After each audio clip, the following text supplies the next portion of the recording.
is a fast-acting viral strain that infects the host immediately, and upon getting sick, the infected will become racked with coughs, sweat profusely, and start to get the shivers and chills.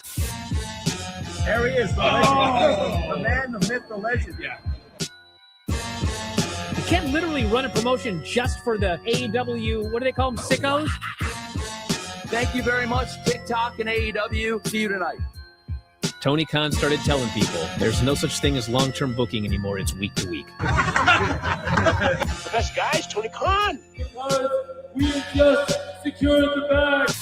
It's not like I tried to be a character. It was just sort of happened naturally. But it was never something I intended. It was just something that happened because the wrestlers asked me to do things in matches, and I do them.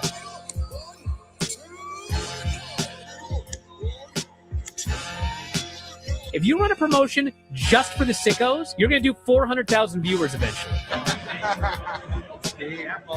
Effing melts. You know that SmackDown actually went over and everything? Yeah. You know, What's the point? the point of SmackDown. What are you getting at here? That the DVRs didn't pick it up. Did they not pick it up?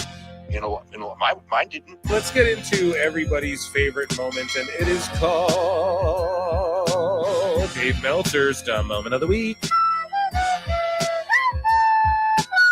What would you like to listen to in your ears? I'd like to hear the flute. Well, if you'd like to flaunt your flute, then we can find you a flautist.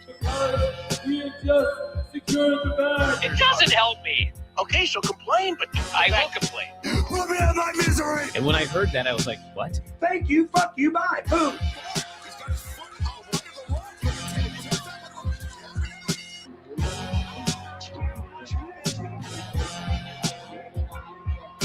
You got to run a promotion for everybody. The sickos can be the ones that buy tickets first and spend the most money on the merchandise. Because we just secured the bag. But, like, you got to promote for everybody. Then you'll have a lot of viewers. I think we proved a lot of so-called experts. We made them look like idiots. We're not going anywhere. Tony Khan's not going anywhere. You'll also be there on TNT. You'll be in 2 places at once. It'll be like my favorite movie. Time. It's so great, Pittsburgh. It's not like I tried to be a character. It sort of happened naturally. the best guy is Tony Khan. To keep themselves safe. Is backyard wrestling, the scourge of our nation's youth. No, I'm not talking about whacking your buddy with a pine cone or knocking your sister into the hedges. That's good, clean fun. These backyard wrestlers are beating each other brain dead with light bulbs and barbed wire. Why? We'll explore this violent phenomenon by talking to people whose lives have been affected by backyard wrestling. Let's meet our first guest, Wendell. Welcome to the show, Wendell. So tell us more about... Wow, I can't believe I'm here. I want to say hi to everyone at home. Hi. Wendell, what do you like to do on the weekends? Well, I worked hard all week at the pickle factory. And when the weekend comes, I like to fire up the grill and do some kick-ass barbecue. Ribs, chicken, burgers, dogs. Oh, yeah. Hey, how can I get muscles like you guys? Wow, Mr. Wonderful! You can start by getting in shape with the Hulkamania workout set. Great! It's got everything you need. Head and wristband, a jump rope for warming up, a hand gripper for power, dumbbells for strength, an exercise poster, and even Hawk's own workout tape. The Hulkamania workout set. You from LJN. Are you in shape yet? Yeah! Oh! Well, folks, it's been a night to remember, but right now we are out of time. I'm Nick Diamond. I'm Stone Cold Steve Austin. And I'm Johnny Gomez. On behalf of all of us here at Celebrity Deathmatch, good fight, good night.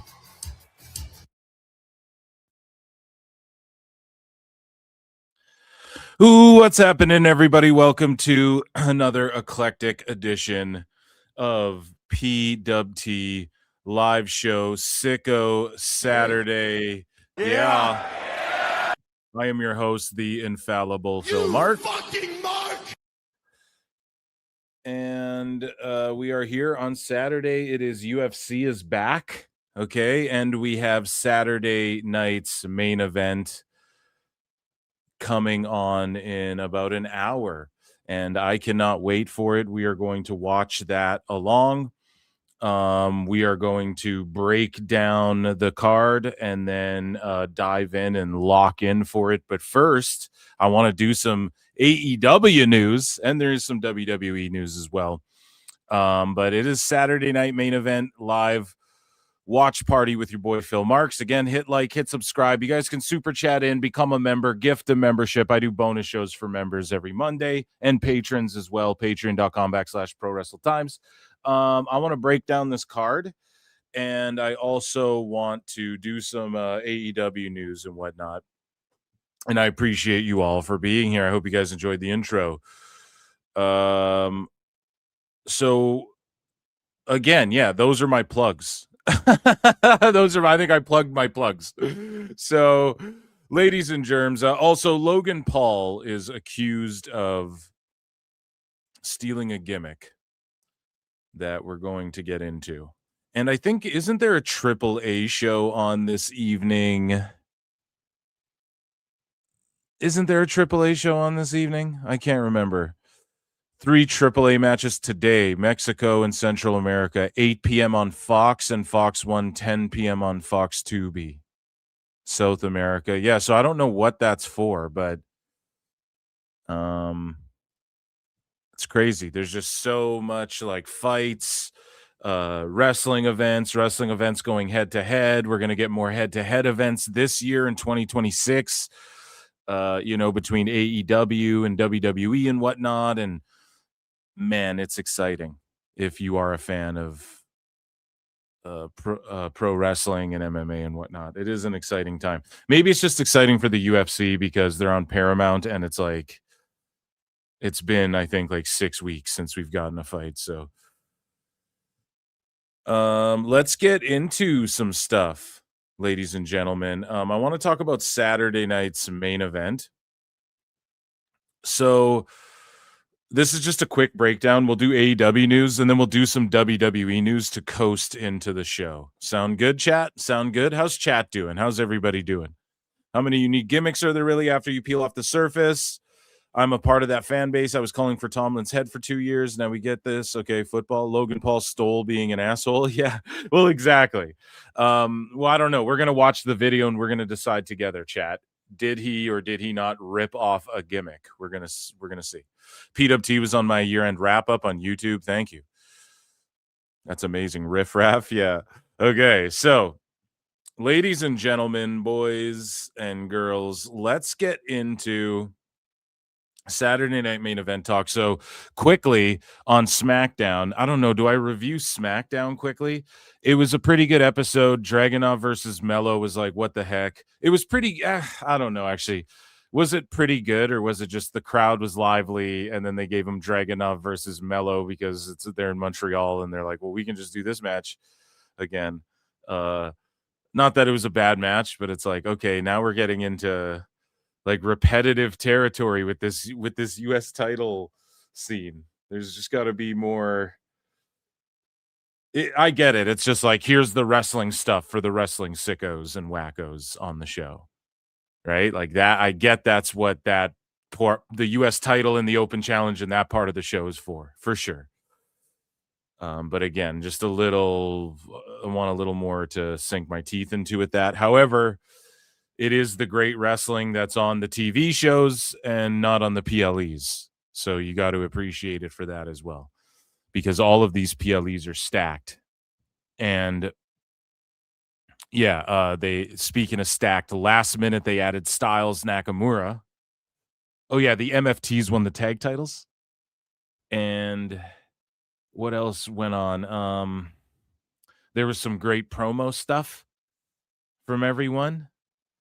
And like Orton was fired up, Sami was on point. What else happened on SmackDown? Nothing too crazy of note, I guess, other than that. I'm trying to think. Charlotte and Alexa were like, we're going to focus on the Rumble, but right now it's about friends and all that. And Yeah, so all the matches were solid. Decent SmackDown, wasn't anything spectacular, right? Nothing to write home about. But one thing that was awesome, AJ Styles, Shinsuke Nakamura got made. Shinsuke was talking some shit and was like, AJ, let's go. And we're going to get into it when we go over some news here in just a moment. But AJ Styles, I guess his deal is up in like February or something. So, yeah. And that's the other thing, too. Like, not everybody's going to get – it's so funny because WWE goes, oh, it's the retirement tour. And then people go, oh, yeah, Jericho could get, like, a retirement tour. Like, and then everyone just start, like, retirement tour. It's everyone's retirement tour. And it's just funny how that's, like, what everybody parrots and continues to say, which is fine. Like, that's how you should refer to it. Like, what else do we refer to it as? But at the same time, like, AJ's retirement tour, quote unquote, might just be he's done when he said he was going to be done. He said he was going to be done, you know?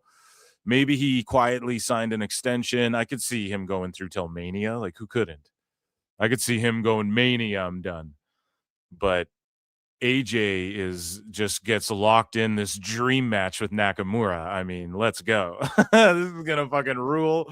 A rematch, of course, from Wrestle Kingdom and WrestleMania. They fought at Mania. Yeah. It just didn't live up to the hype at the time. But I think there was rumors like AJ was dealing with something. So he was going out there trying to do his best, but they just couldn't go as hard as they did at Wrestle Kingdom or whatever. And I'm not saying like they're older now, but they're going to have a banger. And this is AJ just getting to work with people on his way out, presumably. If Gunther beats him, I will not be shocked, guys. AJ's made no bones about, I'm just going to quit. It doesn't have to be. He's never been this like selfish, oh, it's about me type shit, based this whole tour around me when Cena's retiring a couple months before. And who knows if AJ gives a fuck about, well, Cena retired a couple months before. He might just be like, I'm done when I'm done. So we'll see, but he's got this dream match against Nakamura here, which I love. And then you have Fatu versus Rhodes. I got Fatu winning this shit. Maybe that's putting too much on him, but dude, he's so good. Like, he was so good on SmackDown, the backstage sit-down interview with Rhodes. Also, yeah, for TNA. Maybe we'll get into TNA news. I'll talk about Impact, but they did a solid show, and they just went back to like what I was hoping the first AMC show would be, just an episode of Impact. Trey Miguel showed up, got a feast or fired contract craziness. We'll talk about that if we get to TNA news tonight. I think there'll probably be time. There's commercial breaks and shit throughout SNME, so it's on Netflix for me though. So I don't know what you guys are watching it on. Is it still on Peacock? I don't know. But I'm picking Fatu, and I think he's going to win the Rumble, and I think this dude is going to get to Mania and win a title from Drew. I think that could totally happen. So the other match for the tag titles, correct? It's Rio versus Liv and Roxanne. These belts have been hot. This is for the titles, right? It should be. It doesn't say. But these belts have been hot potatoed around, and I think that they will bounce back to. I'm looking up how many times they've jumped around just like this last. I want a list of champions. Okay, well, whatever. Listen, a bunch of times, you guys know, I was going to literally just pull up the Wikipedia or whatever, but either way, a bunch of them have, a bunch of these ladies have traded these tag titles around a whole whack of a lot. And like, if Liv and Roxanne won it, I would not be shocked again. Again, another great card where we don't really know the outcome of every match. Like, AJ, I think, is probably obviously going to beat Shinsuke. Rhodes and Fatu, you really don't know. They could go either way. I think because Fatu just came back, you got to give him the win. But if Rhodes got a win to keep him like in the pit, no one would be shocked by that. But I think Rhodes is really going to go to the bottom and have to claw his way back, and that's going to be the catalyst of him cheat. Like, he'll eventually cheat. He's kind of already cheated as a babyface, but I mean, what is that? You babyfaces like kick people in the balls now and shit. I don't really, you know, I don't. If people cheer Dirty Dom, I don't really know if babyface and face. Like, there always has to be a hero and a villain, but now there's like, and there always has been in some ways, but now there's a lot more like anti-heroes. Like, you want to cheer Fatu, but he's doing heel shit, but that's the same as Stone Cold. You know, really, he was doing heel shit, but everyone was cheering it. Rhodes, I think he's got to do a heel turn and like dye the hair black and do that whole thing. I think everybody wants it. I think he wants it. I think everybody, he knows that the people will be expecting it. And it's just about when you do it. So again, him losing to Fatu could just be slowly, you know, this is the beginning of that story, the end of like good guy Rhodes, just another step in that direction. Or maybe not. If he got the win, okay, Rhodes has beat everyone. He beat fucking Roman. He beats all the guys you don't expect him to beat. He beat Brock and shit like that. So I'm going to go Fatu. I'm going to go solid pick, and then I want to talk about the main event. Solid pick for the women. I'm going to say Rio this one's tough. That's like the toughest one. I'm going to go AJ for sure. The women's tag, I can't even pick. I'm copping out here, guys. Your boy Phil is copping out, and I'm not picking this, okay?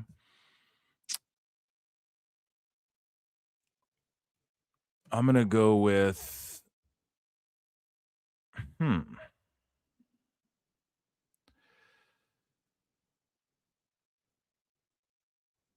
going to go with I'm going to say Riho defends. God damn it. And then the main event. It's a 4-way. Trick, Priest, Zayn, and Orton's. Trick, it's awesome that he's in this position. I think he might eat a pin from Zayn. Is that crazy to think? I think because, and John Pollock laid it out on Wrestling Observer, believe it or not. So I have to give Wrestling Observer props. Okay, I do, guys. I know it might seem weird, like we're living in an alternate timeline or something, but all right, I meant to play the bass flute for having John Pollock on, who laid out, you know, Sami Zayn in Montreal, and then they're in Montreal tonight, and then they go to Saudi Arabia for the actual title match against Drew, and he can lose there. I think Trick Willie eats a pin after. He'll eat like he'll eat like 2 finishers from Priest and Orton. They'll hit their shits, and then they'll like fight off, and then Zayn will hit Trick Willie as he's getting up like in the corner with the haluva kick, and then steal the win. You know, they'll keep Trick Willie strong, but he'll eat like 3 finishers. Haluva kick, I guess that's, yeah, like 3 finishers, 1, 2, 3, 2, 3 finishers, 1, 2, 3, and then Zayn will fight Drew, and he slapped McIntyre, so that kind of, if that didn't, you know, kind of make it a little bit more obvious. I know Orton like went on an RKO party, but yeah, so I'm gonna lock in Zayn as my winner. So Styles, Zayn, Fatu, and Rio defending their titles, ladies and germs. Let's do WWE news while we're on the topic of WWE news. We might as well get into it. Chat, I'm not a shark, I'm a man for 5 says, Phil, you seem agitated lately. I hope this is therapeutic for you. You off the asparagus, brudda? Just playing. Keep that blood pressure down. Juan Tenta. Dude, much love. Thank you. And this is therapeutic for me. Do I seem agitated? Can I be honest, guys? I feel a little anxious and I'm palm sweaty because I made some really strong coffee. I'm not lying. I'm just very caffeinated right now. And I'm like, oh shit. Because I was just quickly throwing it together. So if I seem that way right now, that is definitely what it is. And yeah, no, I feel great, man. I feel fine.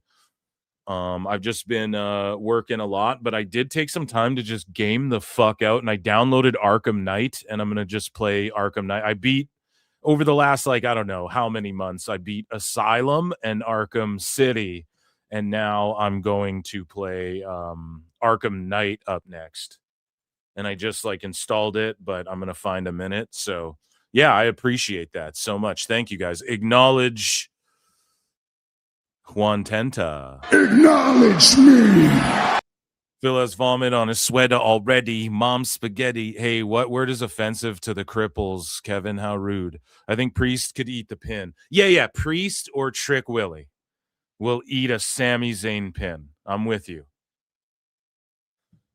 Hell froze over. Phil giving props to Observer. I know. It's crazy. I'm just fair, though. What can I say? Like, I gotta be fair with it. And Pollock was on there, and I know people clown him a bit. He can be a goober sometimes, but he is a good analyst. And like, dude, I grew up watching him on the fucking Fight Network, so I'm not just gonna become a hater just because he's with Dave, right? I like Tom Lawler, I like Lance Storm just because they're hanging out with Try and Brian. I'm not just gonna fucking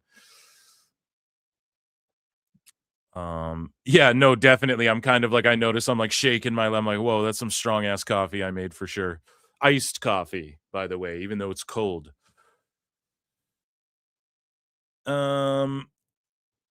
Ladies and gentlemen, joining me on the show, and I'm assuming to watch Saturday night's main event through with your boy Philly Phil, is JJ Alexander. The most loved, most hated, most appreciated. JJ Alexander. How you doing, buddy? Yeah, I'm fucking sore and tired, but I'm here. Dude, you sound agitated lately. No, I don't know if you were listening to the show before. No, I wasn't. I was getting show. I was getting everything prepped because, yeah, I just finished doing some trivia gimmick like an hour ago. That's awesome. That's sweet, man. Yeah. They had me on. So you sounded Ropetronic there for a sec, but you're all good now. What are your quick picks? Saturday night's main event, super quick. Styles Nakamura. Styles. Fatu Rhodes. Schmaz. I like that. It like doesn't. And thank you for reminding me. In the polls in the chat, I'm going to put like DQ/schmaz as something you can vote upon. Rio or Liv. What's the name? Liv Van. Rhea and Iyo or Judgment Day. Rhea and Iyo. And then the main event here, the 4-way. Zayn, Trick, Orton, or Priest? I'm not sure on that one. So let me just pitch this at you. Sami in Montreal, and then they go to Saudi Arabia for the match against Drew. Kind of makes sense, right? That he gets the win here, then he goes to Saudi, loses to Drew, is what it is. But see, that's like, I don't see Sami losing in Saudi. But Montreal, you could see him losing. Right. He just doesn't have to get pinned. Right. Yeah. And see, I see him sneaking one. Right. See, because here's the two scenarios. Either he wins tonight, and then he gets the big heroes welcome in Saudi, and Drew is only a 2-week-long champion, which I wouldn't put it past Trips at this point. Or Sami doesn't get pinned tonight, enters the Rumble, gets the big heroes win, winning the Rumble in Saudi. Yeah, a lot of people are saying like Sami could win this Rumble and he'd be a good pick. I don't know if I see that, but Rhodes or Fatu. But yes, the more people say Sami, I'm starting to like wake up to it a bit. I think Sami is going to eventually get there. I just don't know if they're going to shortchange Drew again. Mm-hmm. Yeah, they could be building to like Drew Sami at Mania. Right, in which case I'd say Orton wins the 4-way. Oh, dude, there's so much WWE's cooking right now. I love that the Royal Rumble's next weekend, and they haven't even. Well, I don't love that they haven't even really hyped it up too much. I don't like that aspect, but I love that it's like we get this SNME tonight, which I think is stacked, and then you have the fucking. I don't know. You have the Royal Rumble, which is obviously going to be awesome. Like I get it's in Saudi, but the Rumble's the best event of every year, you know? Right. Like it's the one everyone looks forward to. Is that your pick, JJ? Like what event do you look forward to every year the most? For me, it's Rumble and Mania, hands down. It depends. If I'm getting together with people, the Rumble. Otherwise, Mania. Yeah. Because we used to get a whole bunch of workers. We would get together and do the blind draw pool, for Rumble. We each throw in $5, and whoever drew the number that wins, wins the pool. Well, speaking of throwing in $5, guys, come on now, Phil, you're gonna tell us something. Pull a Conrad. No, but for real, guys, 70% off on NordVPN 2-year plans. NordVPN.com/ProWrestleTimes. Shout them out for that shit. And you can save some money. There's a link down below. Protect yourself online. Speaking of being online, man, we have some news. Are you ready for WWE news? Yeah, there. Okay, let's get into it. So, ladies and germs, it is time for WWE.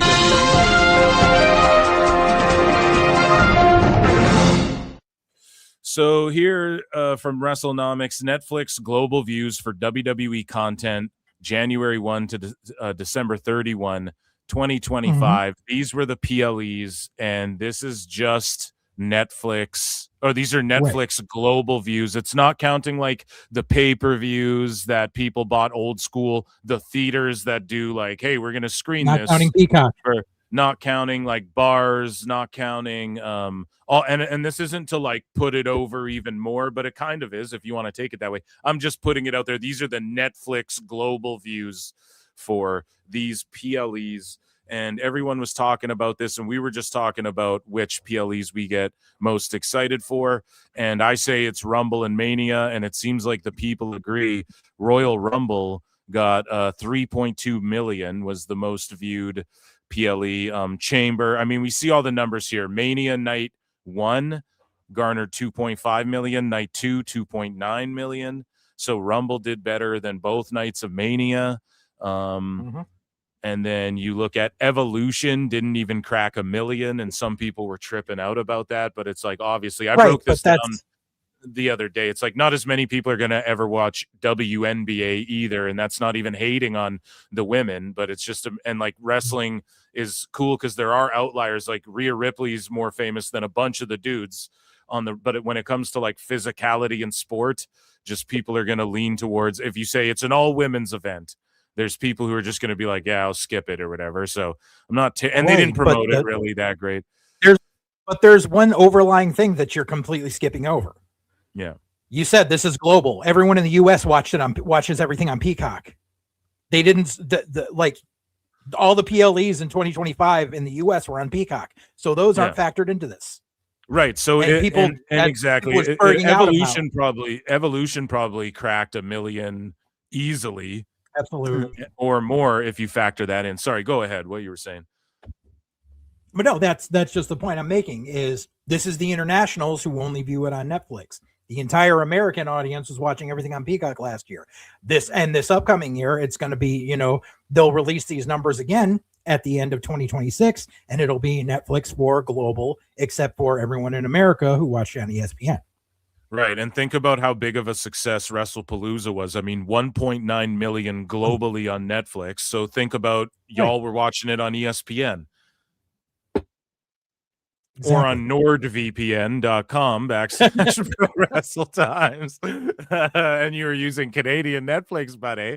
But like WrestlePalooza knocked it out of the park. Like for people who didn't think it'd be a success, it did really well, like globally/internationally, however you want to chalk that up.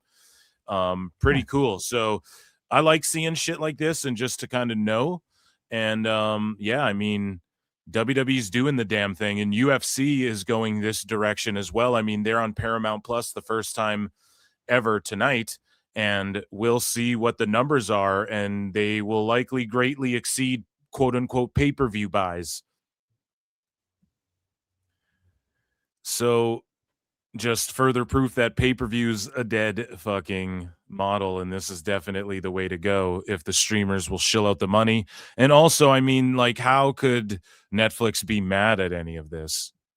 And the other day they had it, Star Search was on at the same time as NXT.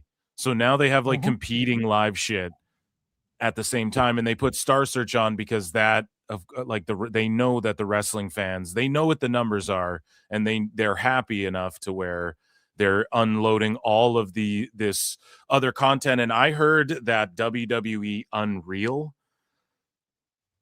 is like such a success for Netflix that they're like fucking tap dancing, you know, they're dancing in the rain over fucking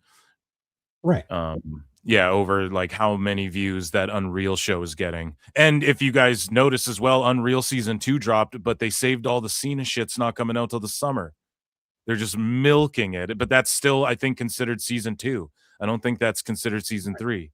Yeah, that's crazy. So it's like volume 3 or whatever you want to. This show is doing so, and that's the beauty of Netflix. You can do that because the whole end half will be, it'll be WWE Unreal, John Cena edition, where every episode will feature him heavily because they had so much good shit to put in this other season. So for everyone getting triggered by it, it's like we should be talking about what a success it's been. Clearly. So yeah, here we go. Moving along here. Speaking of Netflix, so here are the numbers. Again, we just went over those. We don't need to reiterate anything there. If we have anything else TV related, so SmackDown January 16 on USA did 968,000 viewers, 0.21. What do you think of SmackDown No Millie? Like, SmackDown has been not the best show the last little while. That was also a pre-recorded episode. Right. Plus, I mean, some of these have been taped. They air earlier. They're live on Netflix internationally because they were in Europe, and also like the ratings are down all around, but I don't even want to make excuses for it. I wish it was drawing 1 million, but I've said it 1 million times. The doom and gloom surrounding SmackDown, I don't think needs to be there. There's ebbs and flows. Like in 1 year, we'll be going, oh, SmackDown's the better show right now than Raw. You know, this happens once every couple years. People switch about what is the better show. Right. And this seemed like this and the other one just seem to be outliers. And until they're like consistently not doing 1 million, I think it's just a whole bunch of, much ado about nothing right now. Like if they don't recover from this, if they don't start doing over 1 million again, like by this time next year, or maybe even earlier than that, then you'll be like, what the fuck's going on here? Right. Like if at least once a month they're not cracking 1 million from here on out through June, then we know there's an issue. Otherwise, it's just like I said, like the last time they did it was like blah blah blah. I was like, yeah, it's a pre-recorded and it was a holiday weekend. This one, it was pre-taped, and it happens. And even like considering the age we live in, where the results get out on a pre-tape like instantly, to have a number still be that high. It just shows that people are still tuning in to watch a product. Because I mean, like that was the episode where Drew won the title, and Drew accidentally spoiled it by posting his Instagram pic an hour before the match was finished because I think he just messed up the time, and people still tuned in to watch. It's not like half of the audience just zonked out; they still tuned in. Like if it was a pre-record and they were only doing like for like between like 500,000 and 700,000, we might have an issue to worry about. But it was a eyelash shy of 1 million. Like people just going nuts over nothing. You guys want to hear the most Canadian shit ever? Ring of Honor is trending, but honor spelt the Canadian way, buddy, with a U after the O there at the end. That fucking rules, man.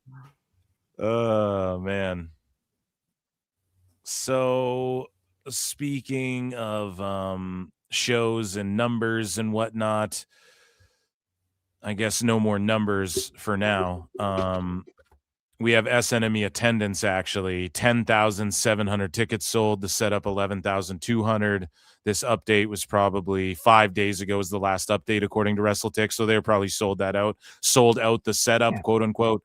With heavy weather events coming up, this is courtesy of Fightful. Over the next few days, it was said that WWE has options, backup options, and backup to the backup options in order for travel this week, which is good because... yeah, and Tony Khan, we went over that video, I think on Wednesday's show, where Tone's like, Collision, I feel really good about what I'm doing, canceling the show, and I promise I'm a good person. So funny. But speaking of shows, AAA has a show. Is this tonight? I don't even know. Tokyo Bad Boys are taking a... It's the weekly show that's on the Fox and Espanol network. Okay, so yeah, it is. They're taking on Nueva Generación Dinamita, and then Psycho Clown and Pagano take on the Motor City Machine Guns. Or they're all in a match, 4-way match. El Hijo de Dr. Wagner Jr. versus Mecha Wolf. That rules. Will this be on YouTube? I think I have Tubi. It's probably on Tubi. I don't think it's. It might be on Tubi. I'm not sure. You have to really check on how things are. Like, cause I'm in the US, so I'm not sure. Like, yeah, I'll look into it. Get I want Fox to see this. And then, dude, check this out: Laredo Kid versus Octagon Jr. versus Mini Vikingo. What, dude? Vikingo has a mini. You what? Yeah, that's for the new triple cruiserweight title. For the new what? Sorry, AAA cruiserweight title. Yeah, they're introducing a AAA cruiserweight belt, and that's that fucking rules, dude. AAA rules. Okay, I gotta watch this mini Vikingo. Vikingo's already mini, buddy. What are you talking about? Oh man, I love it. What a stacked card. I thought WWE bought AEW when I saw Dom with the AI AEW title AI'd on him. From AAA or A1, as Dave Meltzer would say. So speaking of Mexico, Dominic Mysterio made a surprise video package for an independent show in Mexico. I don't know. They went nuts.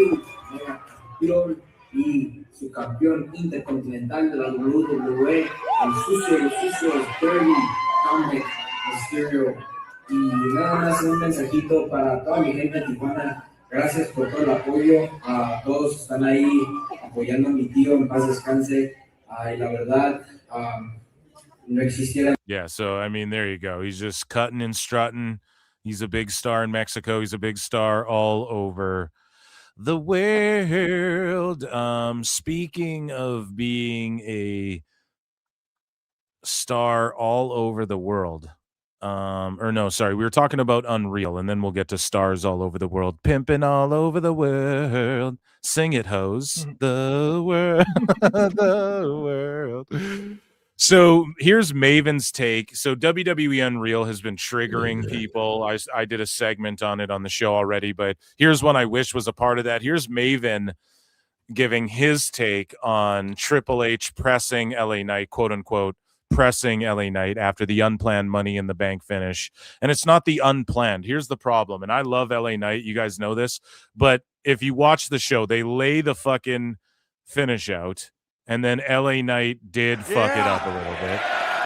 The recovery was nice. I remember watching that live, not really like wondering, oh shit, this finish wasn't as big as it could have been. But there's rumors that LA Knight's fucked up a couple finishes. So now this sort of like lends credence to that. As far as Triple H dressing him down, that's his job, no? And it's not even really dressing him down. He's just telling him, like, you do this, this, this, this. It just seems like old-timer wrestling. It's so funny because the way they talk to, like, you hit him with the boom, then the fucking thing, and then it comes down, and then the gimmick, and then right. JJ, I'm sure you've had a bunch of conversations like that. And absolutely. Yeah, and it's just, to me, you give me your thoughts on it. Let's play the clip, and then I want your thoughts on this. All the way up top with him. Fight. You knock him off. Boom. He goes down. Holy shit, you're right there. I get it. That Knight is tired after after this match. Shout out Maven, by the way. Hell, he just expended all of his energy. But I don't like him getting lower than Hunter. I don't like him leaning down. And yeah, he's probably getting his air back and everything, getting his wind back. But don't just give in. And by leaning down and going lower and letting Hunter talk almost down to you, body language, man, there's people. Well, what is he supposed to do? Well, stand up and let me talk to you. Yeah.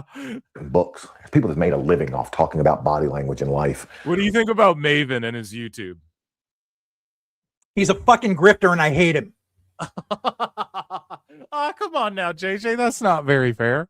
We're all just no, dude. I've got a bone to fucking pick with Maven. Like, okay, bad. let's listen. And how to give up, your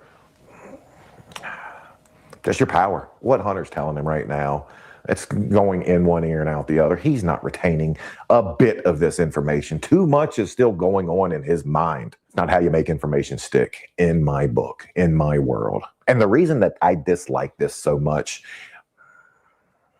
that was me. That was me. Oh my fucking God. Shut up. That really got He is you. lying through his fucking teeth. Oh man, tell me about it. So talk to me. Like, give me your thoughts on Maven, and then give me your thoughts on the situation at hand. Okay, so I have it my underlying issue with Maven is when he first started his YouTube channel, one of the first videos he did was dressing down my fucking trainer and being like, oh, people are saying that Just Incredible's out here grifting people. And then he goes and actually visits PJ. And like, there's like, oh, they're saying all this. Grift. He makes a whole grift video off of PJ after. He makes a whole grift video off of PJ. And he's like, because PJ at the time, because here's the thing, Credible at the time, he shared a picture on his Twitter of his foot and it was all like black and infected. And I told him, I was like, bro, that's how I lost my fucking leg. Get to the fucking hospital. And people are like, oh, he's grifting, blah, blah, blah. PJ fucking pulled up his pant leg right there and showed him like, no, this is how it looks right now. Yeah. Luckily, Credible just got out the hospital because he finally went last week. Yeah. For staph infection. He's home. He's recovering. He's completely fine. He let people know he finally went and he's okay. And he just said, keep me in your thoughts. And he didn't say, I need money to get home, anything like that. He just said, just wish me well. So, but Maven does this whole fucking video where PJ shoots down every single thing about all these people saying he's grifting. And he's like, listen, yeah, there are a couple people I was supposed to send autograph merch to that I didn't get around to yet. And I'm sorry about that. And I want to make good on it. That was the only concession he had. And then the whole video ends and Maven does this like 30-second bit at the end in front of green screen where he's like, since talking to PJ, I found out that he's still grifting people. Bye. Like, fuck you, dude. Like, you were just shot down and proven wrong, but you're like, nope, I got to get the last word in because I'm Maven and I want people to click on this video. Right. So, and like, and just incredible. Like, he had made some mistakes and he did. And I'm glad that he seemingly has cleaned himself up. You know, there's footage of him, like he shows up wasted to that one show and all the fucking wrestlers and fans got mad at him and shit. He made a bunch of mistakes. He may have even fucking ripped some people off when he, in time of desperation. I don't know. Right. I don't, but there's people who made videos about it, but it's like, at least he cleaned himself up now and he came out the other side. Right. Like, I want to give him props. Right. I do want to give him props for that. Cause I honestly, him and Bam Margera are the two. Do you know Bam Margera? He's like a skateboarder, jackass. Everyone knows him. Him and Bam were the two that I thought were cooked, and him and Just Incredible. I was like, they're both done, and they both fucking turned their shit around this year. It's so, or like going into 26, they're both like healthy and shit again. It's so like crazy to see. But yeah, so take that personally with Maven. Yeah. Right. But getting to this video. So if you want to back it up a little bit to like freeze it on when Hunter's talking to LA. Yeah, let's do it. So here. So that's fine. Okay, so right there. Yeah. So this is where Maven doesn't know what the fuck he's talking about. So what happens here is this is taken out of context. They're back in Gorilla. There's music going on. There's a large crowd. So of course Hunter has to have his voice raised a little bit so you can hear him. You can obviously tell in this situation that Knight came back through the curtain or whatever, and he sat him. He's like, here, sit down, catch your breath. That's why Knight is sitting down. Hunter probably gave him his own fucking chair. Like, bro, you're gassed. Sit the fuck down. Take my seat for a second. He's standing there, and Hunter's just talking the way a booker talks. It's like, okay, this, that, the other thing. He's not berating him. He's not talking down to him. He's literally giving him a chance to catch his breath and just explaining things in a very, just matter of fact setting. Like he's not digging at him and being like, you're fucking cooked. And for Maven to say, I know what this is like because this was me. No, it fucking wasn't. You know why? Because when Maven was there, you walked through the back and there was Vince sitting in Gorilla. Vince never got up from his seat, would sit there with his fucking glasses on the end of his nose like fucking Chuck Schumer and would just look at you and be like, everything you fucking did was wrong. That's what Vince would do. He would never stand over you like this. You would walk through, and if you fucked up, Vince would look up and go, I hated it. And then you put your tail between your legs and you go to hit the fucking showers. And there's enough examples of that happening. The whole Jericho Owens fucking match from Mania, where they thought it was the greatest thing. They came through the curtain and Vince was like, I fucking hate it. Like there's footage of that. Fucking Vince never stood up to talk down to people. You got the look of death from Vince. Like he never moved. Yeah, and it's not like Triple H is standing up, towering over, talking down to LA Knight. Right. Like he's sitting on a chair and LA willingly goes down to like his level. Here's the thing too. If it was William Regal who walked up to him, or let's say a veteran was visiting, who's a veteran who'd be visiting? Maybe let's say like John Cena was there. Maybe that's too close because he was just working. But let's say like someone's there. And even if it was like Hurricane Helms or Jamie Noble or one of the agents. Yeah, but someone who doesn't even work there too. Like, let's just say like a legend, Kevin Nash was there checking shit out. And he's like, oh, LA, what you should have did was boom and climb up the thing and boom and get the thing. And then you guys fight, no shit and da-da-da.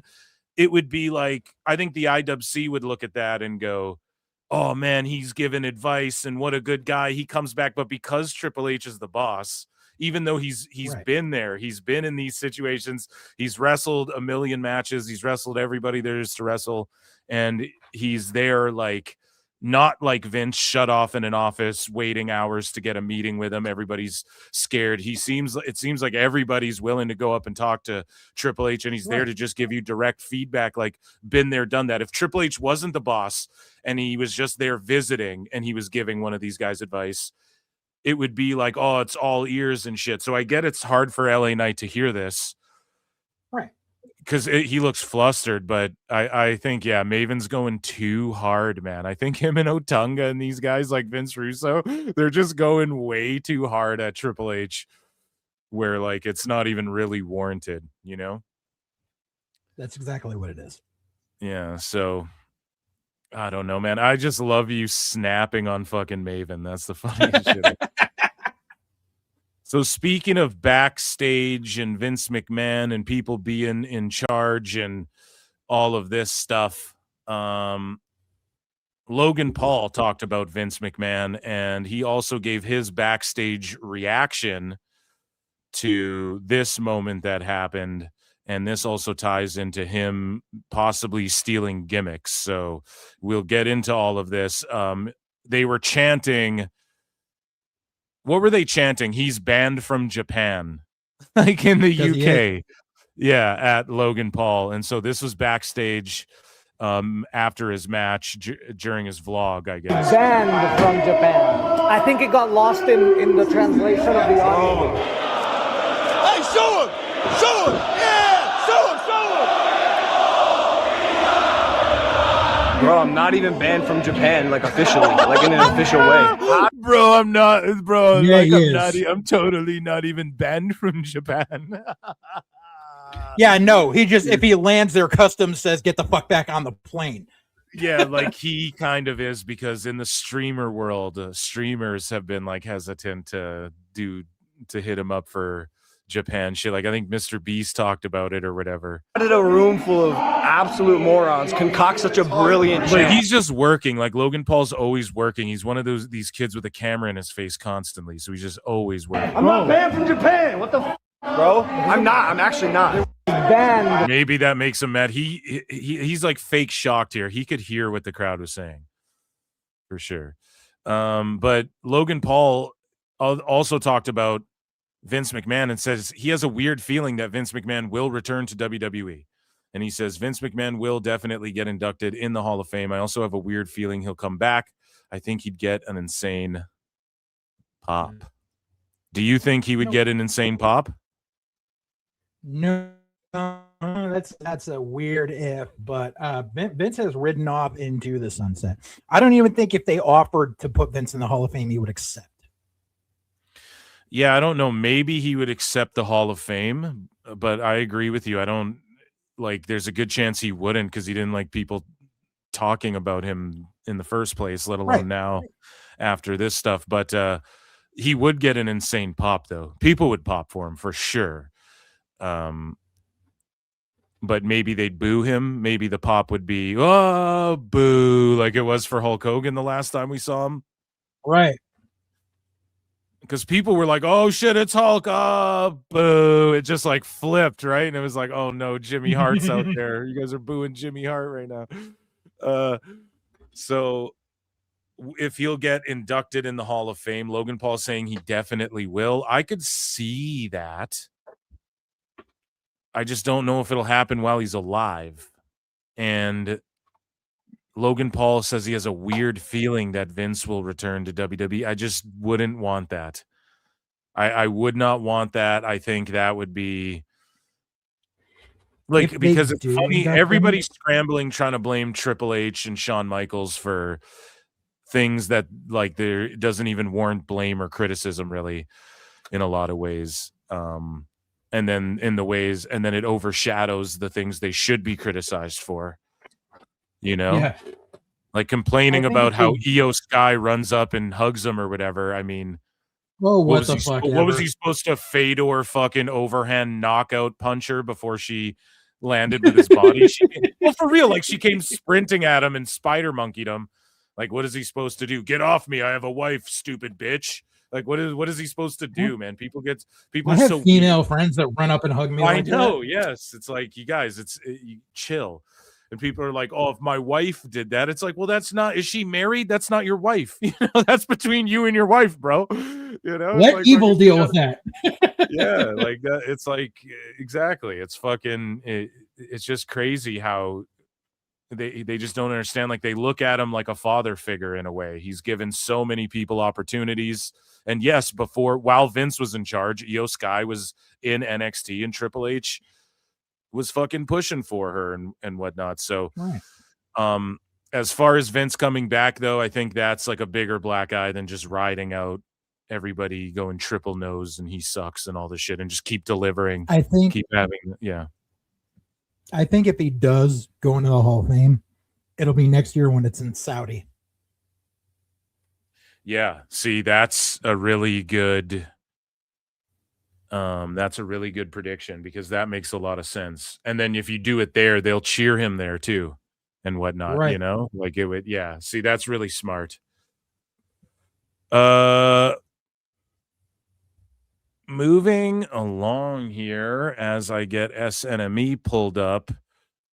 So here was Logan Paul mic'd up. Speaking of Logan Paul, and he did this thing where he was mic'd up, you know, like they do with NHL goalies and they do in the NBA and they do to referees and they've done in every sport ever. I'm coming after you and you and you. Uno, dos, tres. Get him away from me. I got you. Do your job. Dragon League. He ain't no dragon. Trust me, I know dragons. I got a Charizard, first edition. Cringe.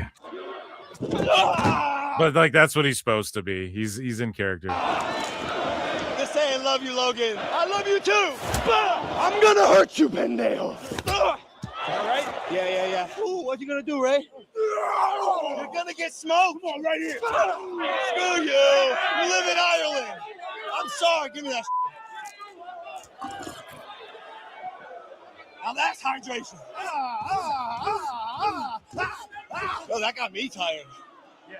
God damn. Right down the middle, baby. How the did you miss that? Come on, bro. Come on, Adam. You're a buzzkill, dog. Wait a minute. Hey, watch him. Hey, watch him. No. Bro, come on. So he's mic'd up, right? Okay. Yeah. You get the idea. This guy comes out. That was a special feature on those old Titan home video releases. I remember it was what was it, Invasion 92? They did a whole match where Sensational Sherry was mic'd up when she was managing fucking DiBiase. That rules. I didn't even know that was a thing. Yeah. So here's this guy, Jose Zamora, the Spotlight Jay-Z. And he says, Logan Paul did the same wrestling gimmick I've been doing on the indies for a year and a half. So Logan Paul did the mic'd up wrestling gimmick on WWE TV, which is something that I've been doing for the past year and a half on the independent scene. I do it in every single match, and I'm even in the process of getting it trademarked. Very randomly. I just want to show a side-by-side comparison of the captions. I want to show this picture of this first off, buddy. Buddy. First off, they've done this in every sport ever, the mic'd up thing. And right. I'm not even sitting here saying like this guy's fucking. I'm not going and like I just unironically mentioned, I saw this on a WWF home videotape 34 years ago. It's wild, man, to just be like, he just did the thing I'm currently getting trademarked. Okay, then shut up and trademark it. You know, videographer liking my videos and then commenting this on Logan's mic'd up post. And I want to show the comment that a wrestler made to the videographer, which he ended up liking. On top of that, I'd like to mention that the last video that I made was me and chat's like, how the fuck do you trademark talking into a fucking microphone? Oh man, it's so stupid. It doesn't even make sense. Announcing that I'm going to be out for 5 months with a shoulder injury that will require surgery to fix. And listen, straight up, right? I think the easy way out in all of this would be to stand here, look at the camera, and just complain and insult Logan. And obviously, I'm making this video because some people are commenting under his post that it's an incredibly unique and like sick idea. But the truth is, I don't want to insult Logan. That is not the type of person that I am. That is not how I want to garner mainstream success. That's the easy way out. That's what everybody does. It's the easy way out. Because at the end of the day, a microphone doesn't define who I am. This defines who I am. Yo soy de San Juan, Puerto Rico. Yo soy Latino. So what does that mean? It means that it doesn't matter if it's a hurricane or an earthquake or an island-wide power outage, and now a famous celebrity multimillionaire. Being from Puerto Rico means that at heart, I am a fighter. So life has thrown adversity at me, but it is my job to keep fighting, to keep moving forward, and to do it with a smile on my face. So this is what's going to happen. I'm going to get my surgery next week, Thursday, January 29th. I'm going to be out for 5 months. And once I come back, I will come back with the goal of becoming the biggest star in professional wrestling, because I like his vibe and everything, man. Good kid. I will say, yeah, he could have parlayed this into like, Logan Paul, you want to whatever the fuck, like talk a little bit of shit, work your way into a shoot a little bit. Maybe not a shoot, but like work your way into getting more attention that way, I guess. But he is getting attention for this. I want to be able to say that the biggest star in professional wrestling is de San Juan, Puerto Rico. Like, would you have been like, dude, cut a promo where you're calling him out for a match? Like, it's a long shot, probably never happened, but you also never know. No? Y el Latino. That is my goal. That is my purpose. And I am incredibly confident in both my wrestling videos, the spotlight. Yeah, I don't know. Chat, let me know. Is that a stolen gimmick or not? How do you steal talking into a microphone? It's not. It's just bitter indie wrestler thinking that he cornered the market on something that he has not. Chat's going so hard on this guy. Oh man. Here we and go. It feels like he just had to throw in the fact like I'm Puerto Rican and Logan lives on my island, so I'm trademarking exactly.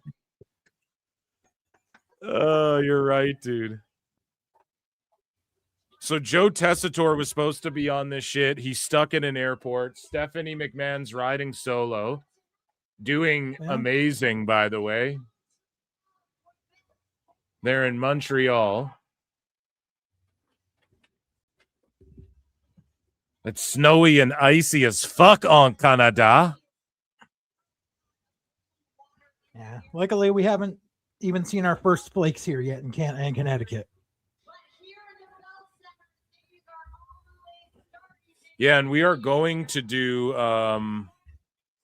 more news. We'll just do it during the commercials or whatever. It's actually on YouTube. It wasn't on Netflix for me internationally. It was on YouTube for me here in Canada, just so everyone knows. I'm ending the poll in the chat. He got just loaded.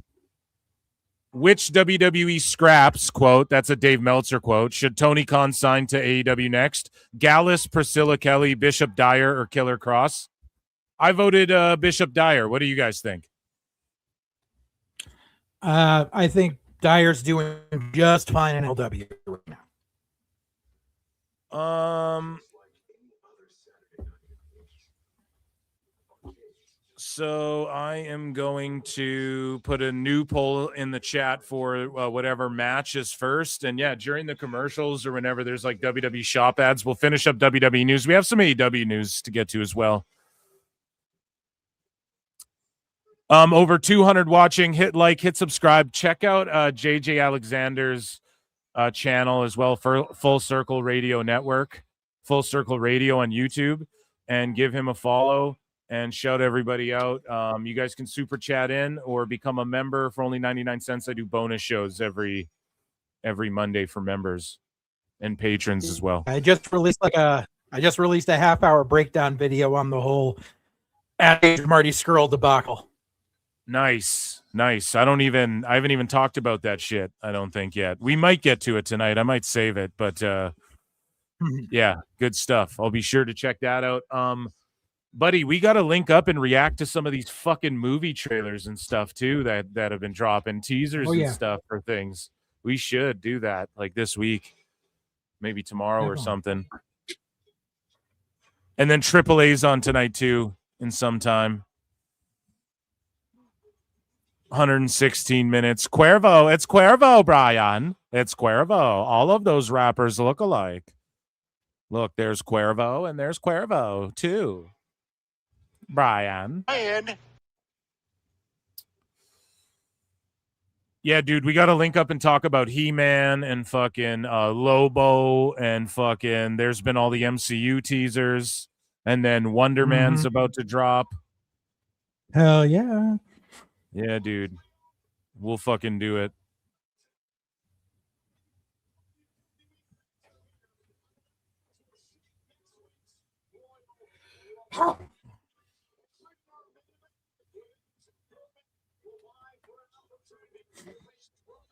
Oh, hell yeah. So Stephanie did good, and then these intro packages are sweet. I like it showing them. I like the split screen. Oh, I love the split screen now, like showing both people. They should do this for PLEs, like save this for SNME, like don't wear this out.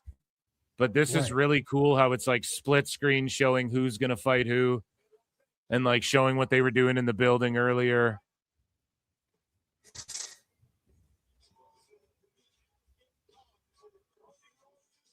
It's going to be so fire. 12,891. Is that the attendance? Zilla attacked Jacob. He did it for Cody Rhodes. I like that. Yeah, Masters of the Universe looks good, man. And I'm not even like a big He-Man mark like that. Okay, it's Jacob Fatu. Poll in the chat. I went from EBT to WWE. Look at the shape Jacob Fatu's in. Me too, dude. He's fucking looking great. Bro, he looks so good. What the fuck, man? He's next up. That's why I'm telling you, he's winning the title. He's winning the Rumble. Then he's winning the title at Mania. I just have a feeling. Who do you think wins this? So JJ, who do you got, Jacob or Rhodes? I got you picked Schmaz. I got Jacob winning. Yep. Schmaz finish. So chat, I ask you, youtube.com/@ProWrestleClips. If you're on X, come on over, hit the like button and vote in the poll. Or are we doing a DQ Schmaz? Okay, I started the poll, guys. Vote on that. I'm going Fatu.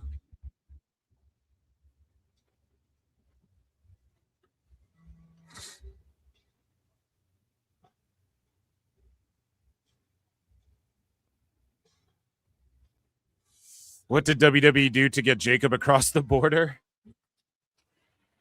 They can pull strings, man. WWE can get Jacob Fatu and the Hardys and Jeff Hardy over the border and the Usos and shit. But like TNA can't do it every time. They can some of the times, you know what I mean? Like once a year, maybe, if you're lucky, right? They can do it. So it just goes to show you. And AEW avoids that shit too a lot of the time. I don't know if there's like a lot of that, but they'll just avoid it. Tone just books like, I don't know, in the news an indie guy got canceled so he could throw Corbin on the show, but a bunch of people couldn't make it for travel and shit. Tone's just flying by the fucking seams of his pants. They didn't get Jesse Ventura out of the Baja. Well, why don't you tell me why I wouldn't leave the Baja? It's dangerous in Canada. The winter, you'll freeze. Yeah. I'm pretty sure the whole Bishop Dyer appearance was just because they were in Orlando and he lives like 2 minutes from there. I pitched a sequel for Predator starring me in Montreal in the Montreal winters. I'd fight Mr. Freeze and the abominable snowman. The abominable snowman. I don't know. I'm botching. I ain't got time to freeze. Ain't got time to freeze. Oh, yes. Let's go. Ain't got time to freeze, bro. That's a line. Oh, shit. Ain't got time Cody's got freeze. the stupid fucking helmet again. Oh, man.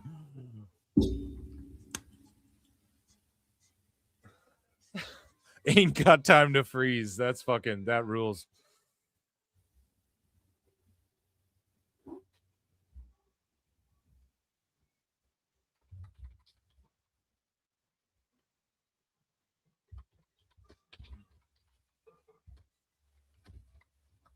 Here we go. So Rhodes is pumping the crowd up. You got a hot Montreal crowd.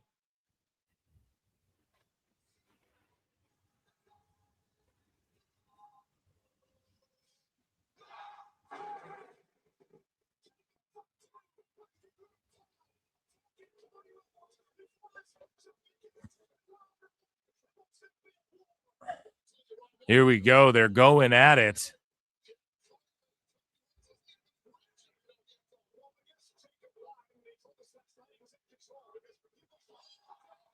Damn, the ref's already out. You're they right. started Dude. with a jump start, but here it was merited. Dude, how good does Jacob Fatu look and his gear look? Yeah. I love it, man. He's really just...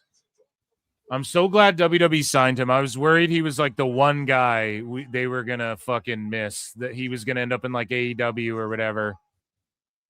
Like, I was really worried about it for a while. And Hammerstone too, but then like, where's Hammerstone? What happened? He's just back in MLW. Like, what happened with him? It's because Hammerstone still wants to do a bunch of bodybuilding competitions, and so he wants to keep his schedule open for that.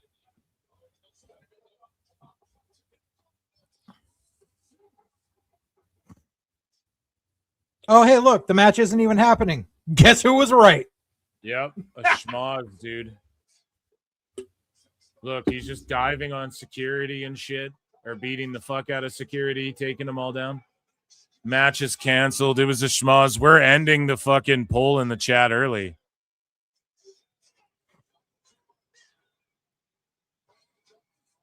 See, I see these two like eliminating one or the other from the Rumble even. Mm-hmm. And then just like carrying it along. Or are they going to have the match? What's going on? Chat, the poll's still going, chat. You guys can vote. I haven't ended it, but I should.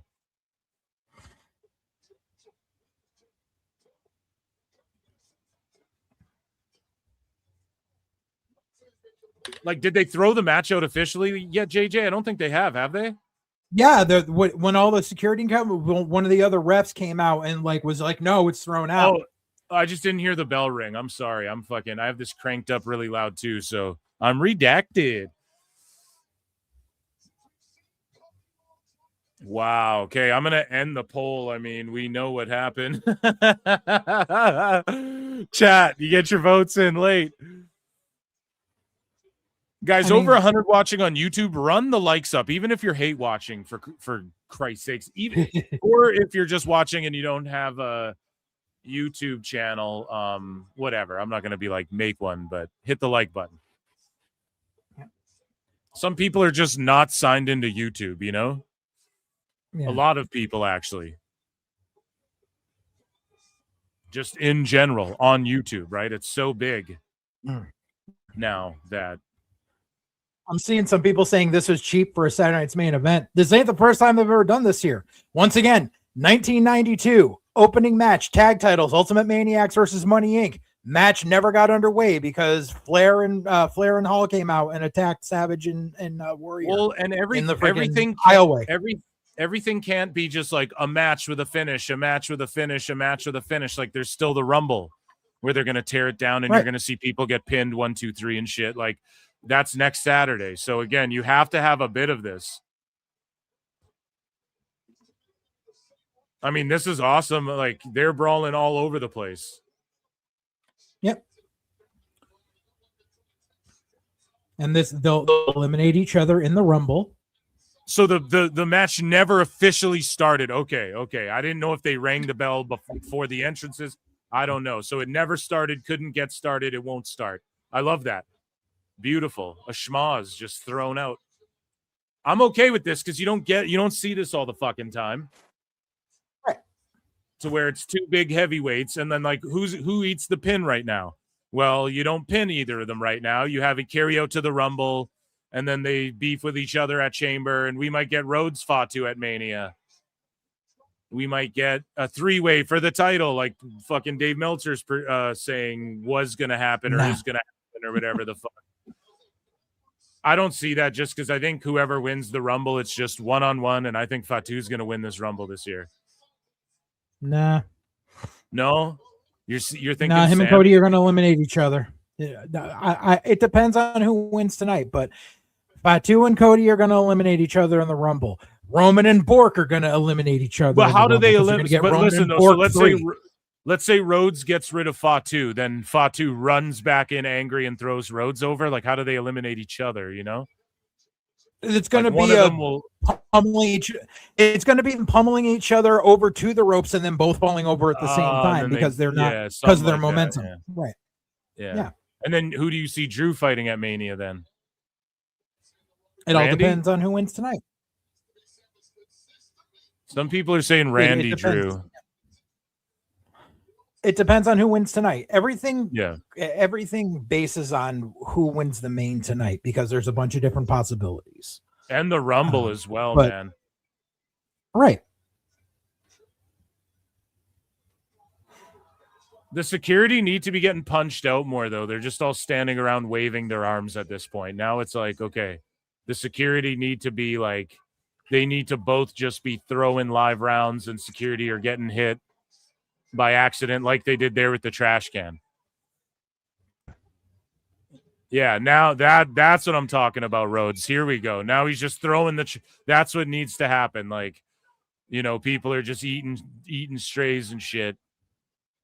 This is a lot like the Tupelo concession stand, bro. Yeah. What is this, AEW? No.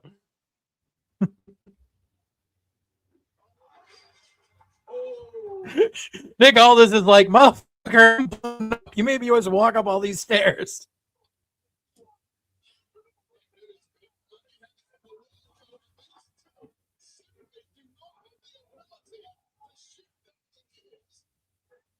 Yeah, I don't know if this should have gone as long as it has been going now at this point. I'm good with, like, Buddy just went through a table. 2 seconds later, he's up. They're both up and just fucking brawling Cody, and shit over the. Yeah, it's just like now they're brawling back down the thing. I think they should have brawled down it. Someone through the announce table, someone off the stage or something. By now, I think that should have had like something crazy where like they're not out, but they're gone for like a week or something. Because I'm not gonna lie, I need to see Fatu just like beat someone in a squash match on SmackDown one of these weeks as well. I was looking forward to having seeing a Fatu match here, but I'm okay with the brawl, but I think it is, it's just going a little too long now.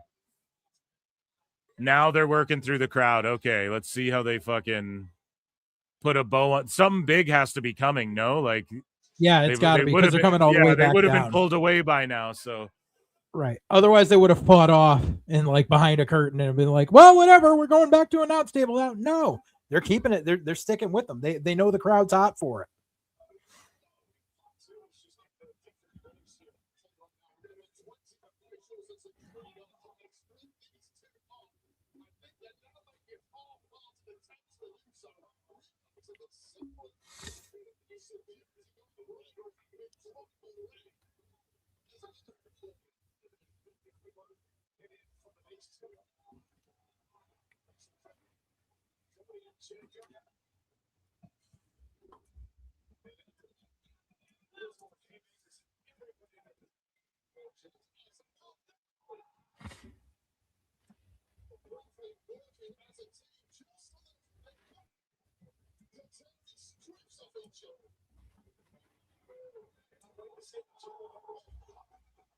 Damn, there you go. People falling through shit.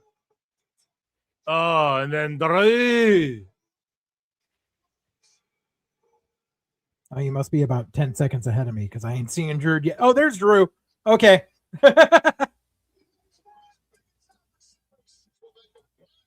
Yes, punch him in the dick.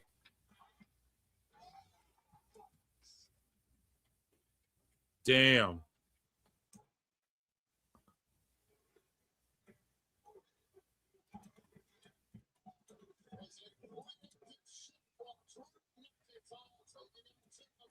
And Drew gets to do this with no repercussions because Cody doesn't get a rematch. It's a good storytelling right there.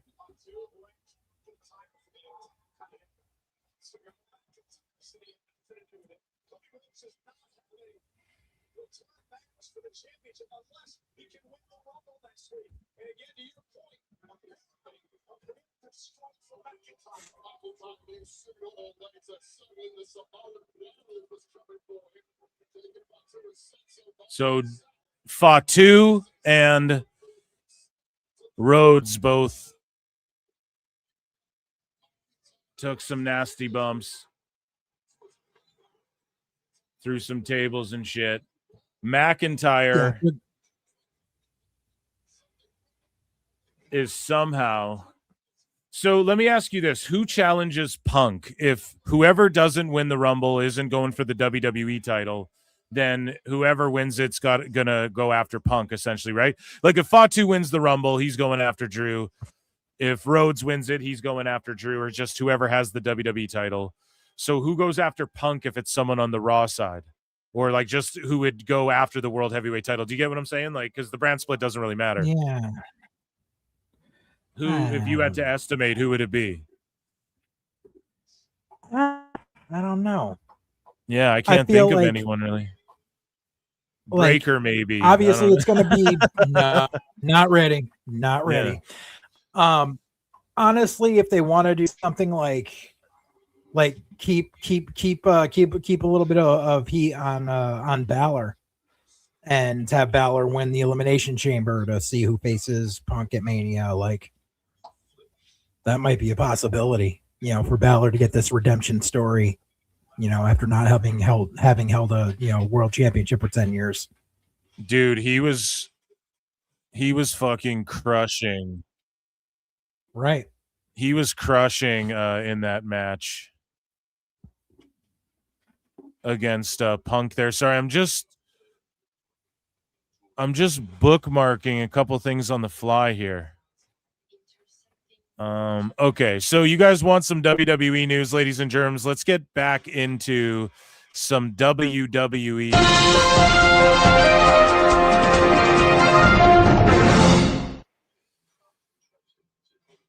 So this lady here, Callie Armstrong, that a lot of people are high on. She won the Fightful Women's Wrestler or like Breakout Rookie of the Year, and this is what the video she made. Blessings on me. And a bunch of people sent me this, like someone was like, dude, this is just confirmed she's like a stooge, like cut her immediately. Now, I don't know much about her. She has a tremendous look, but yeah, this is the photo she took for winning the Fightful Rookie of the Year. Like, what do you make of that? That's nothing. Is that a big deal, or is that fuck that like she's just... it's all of these awards are bullshit. I know, but like she clearly values what Fightful thinks about who's wrestler of the year, and they value who will talk to them, as we all know. So what are you gonna learn? She gonna get talking to. I just like she's gonna get a talking to from the office to be like, I yo, know, that's what I you mean. Like people gotta realize, like, this doesn't mean she's talking to them, but like people have been released for talking to fucking sheets, man, you know, and this is just not good optics,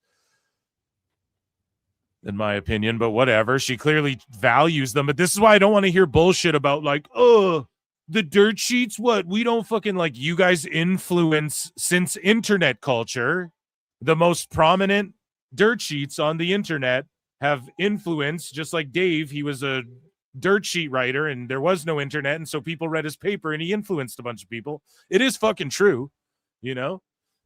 So I'm not saying like whatever, but when everybody's shilling one way, it's like, yeah, that's why people get irritated with it, and it gets called out left, right, and center. People just don't trust, like, it's becoming CNN, you know. Or imagine holding up a thing, CNN's Actor of the Year award, or like Fox News nominates this was a Grifter of the Year or whatever. Like, what the fuck would you? I don't know, man.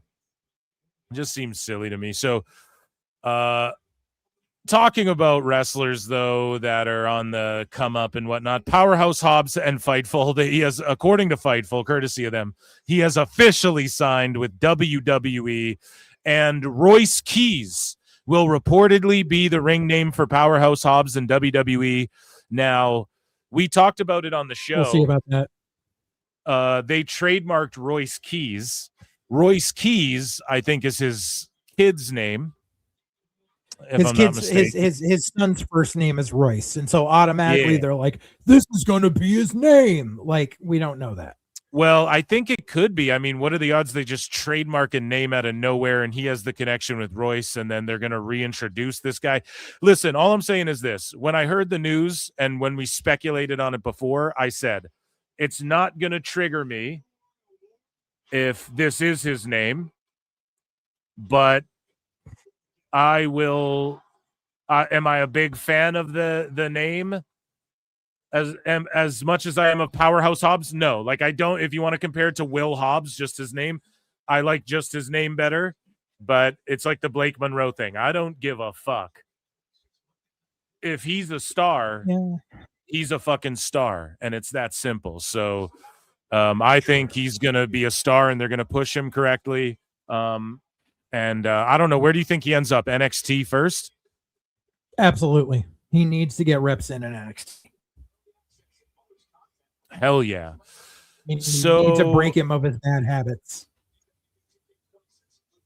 So you think, they need to break him of his bad habits as far as like the shit he learned to do improperly in AEW while he was there? Absolutely.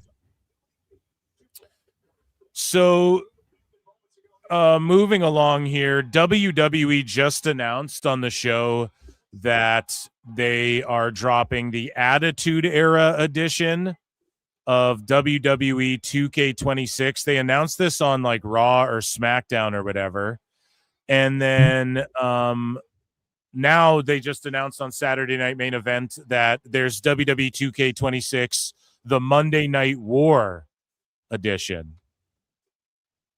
And that rules. And I was saying this on Twitter. You guys can check me out at Pro Wrestle Times. I was saying like the game, and I was talking with Husey about this. Actually, we were talking about 2K today because he's like, dude, I threw 2K on today, whatever. And we were just talking some shit. And he was playing 2K25. And so 2K26, I was telling him, and I was saying this on Twitter, like, I think they're going to mix in WCW versus WWF Attitude. It's not just going to be Attitude. It's going to be Monday Night War stuff and ECW. We're going to get one of these ads where they're promoting ECW because Nick Khan's a big ECW mark.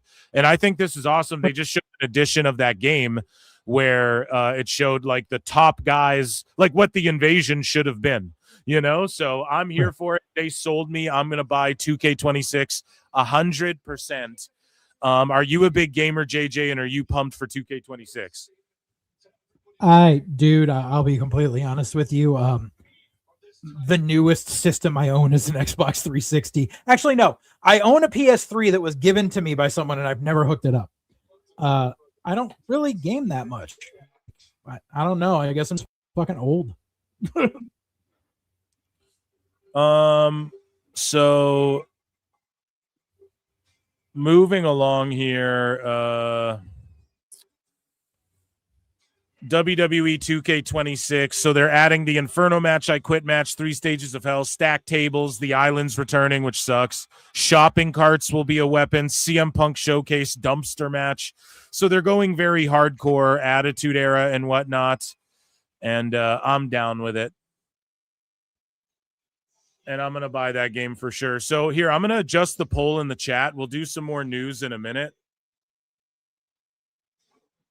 Dumpster match means in storyline mode, you're going to have to do New Age Outlaws versus Foley and Funk. Yeah, they're going to have the New Age Outlaws versus like Chainsaw Charlie and Cactus Jack. Yeah. Yeah, and Cactus Jack. Yeah, you're right.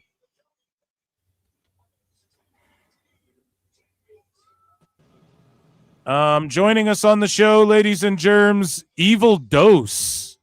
Dose Evil, are you there, buddy? I am. What's going on, everyone? How you doing, my guy?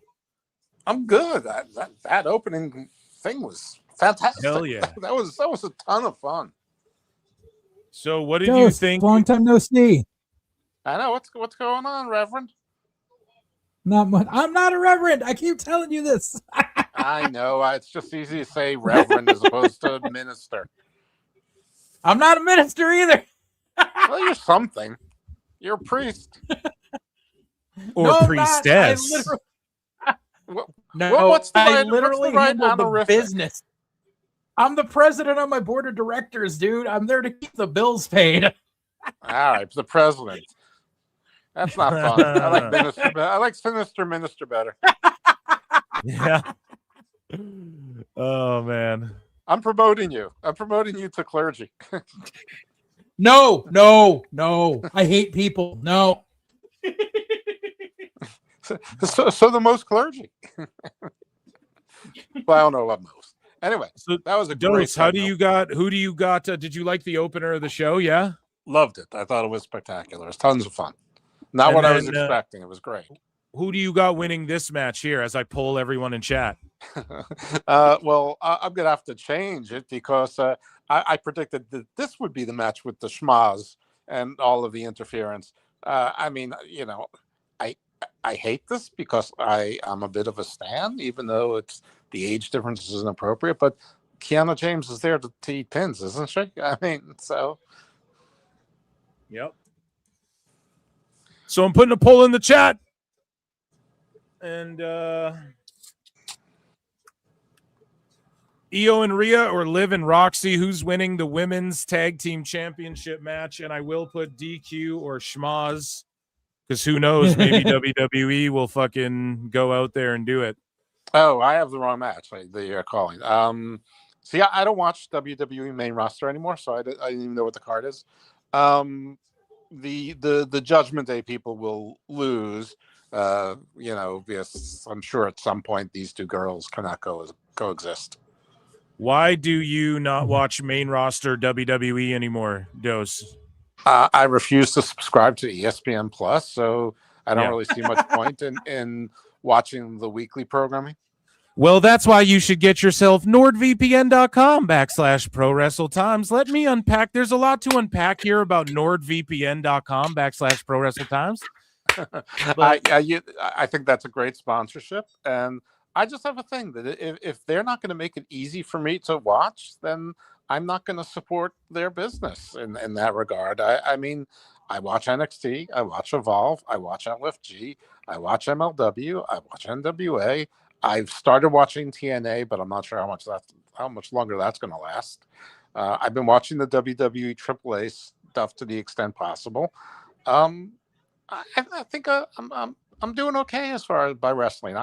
I can live without those 6 hours of Raw and SmackDown. Dude, I love that you're watching all that shit, and yeah, I'm gonna have to hit you up so you can like fill us in on what's going on and everything like that in every fucking one of these organizations you're watching all over the place. Because I gave up. I don't watch Evolve. I don't watch LFG anymore.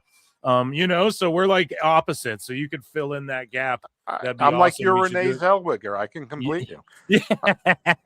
do you know what I'm doing next week? What's that? I'm flying to Orlando, and wow. Not just for this purpose. I mean, my son lives there. My parents are a few hours. You going to Battle Riot? I'm going to Battle Riot to see my best friend, nice. Mr. Thomas, totally win. And if he doesn't win, my top 5 best friend, Akira Kwan, will totally win. Neither of them is going to win. I'm pulling for Cruel. Well, Cruel was going to be my best friend, but then he backed out of doing Alien Earth on my podcast by ghosting me. So now I am cruel towards Cruel. I find them to be both an atrocity and a cruel, which is which is of course on brand. But no, he's dead to me. So. Dude, I'm gonna watch Battle Riot, and you're gonna come on and you're gonna review it with me. That's where we got to set that up, okay? So I don't know if it.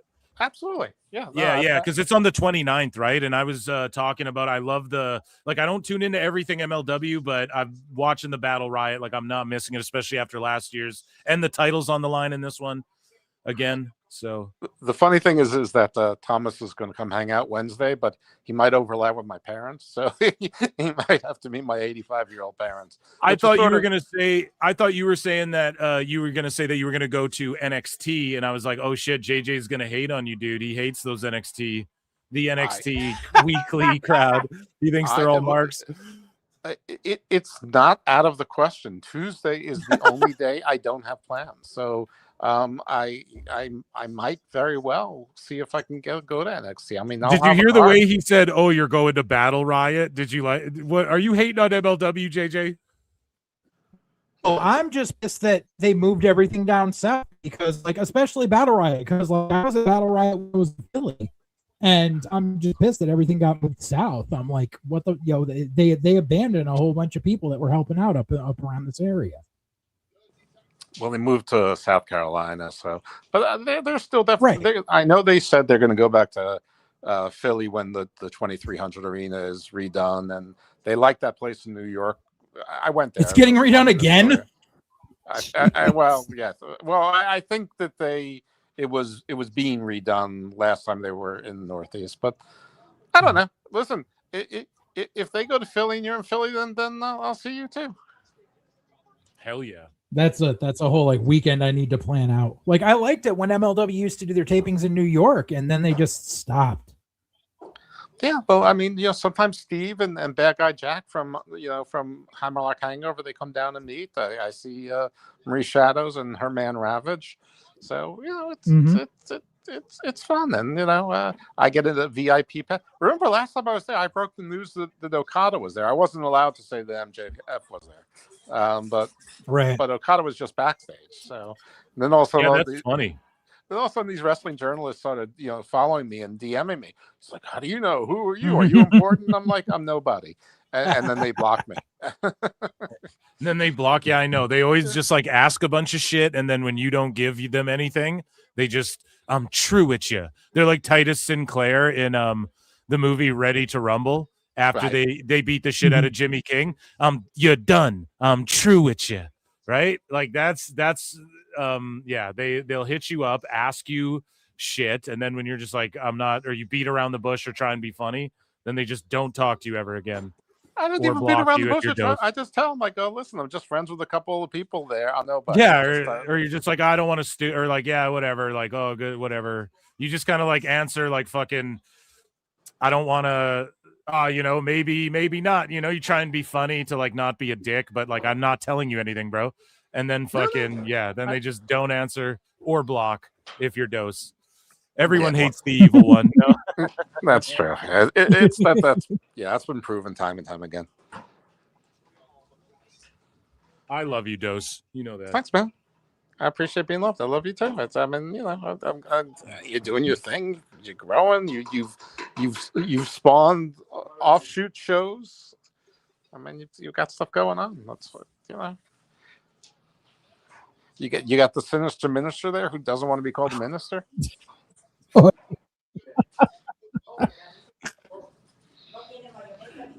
And this one, damn, Io's so good. She's great. Yeah, this match has been pretty good. Pretty damn good thus far. Me and a friend of mine actually pulled a rib on James Mitchell a few months back. Oh, yeah?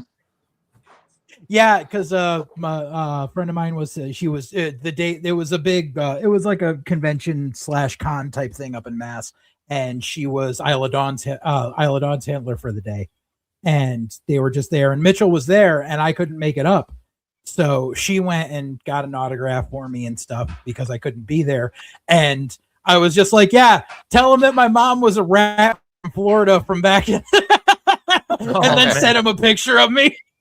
Oh man. It was like I've been trying to get him for child support. Well, listen, he hosts Big Joe during the week, so I don't think you're going to get that much. Oh, I know. No, he had to host karaoke too. No, we're actually like we've spoken, so he knew that he knew it was me right away pulling a rib. Well, hopefully, yeah, he's one. Listen, I don't know what he's all about, but I'm guessing that he would be an amazing guest on my show. I mean, I would love to talk to him. Damn code breaker, no. I don't know. I'm locked in for these girls. I mean, is this the greatest tag team match of all time? Fucking no, but they're doing their thing. It might be before it ends. Who knows?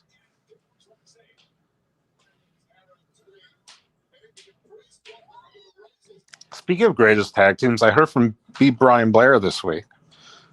Oh, yeah? Yeah, the Cauliflower Alley Club. The board met and rejected my proposal to work together on something, but I don't really blame them. Well, you never know if you don't go. Exactly.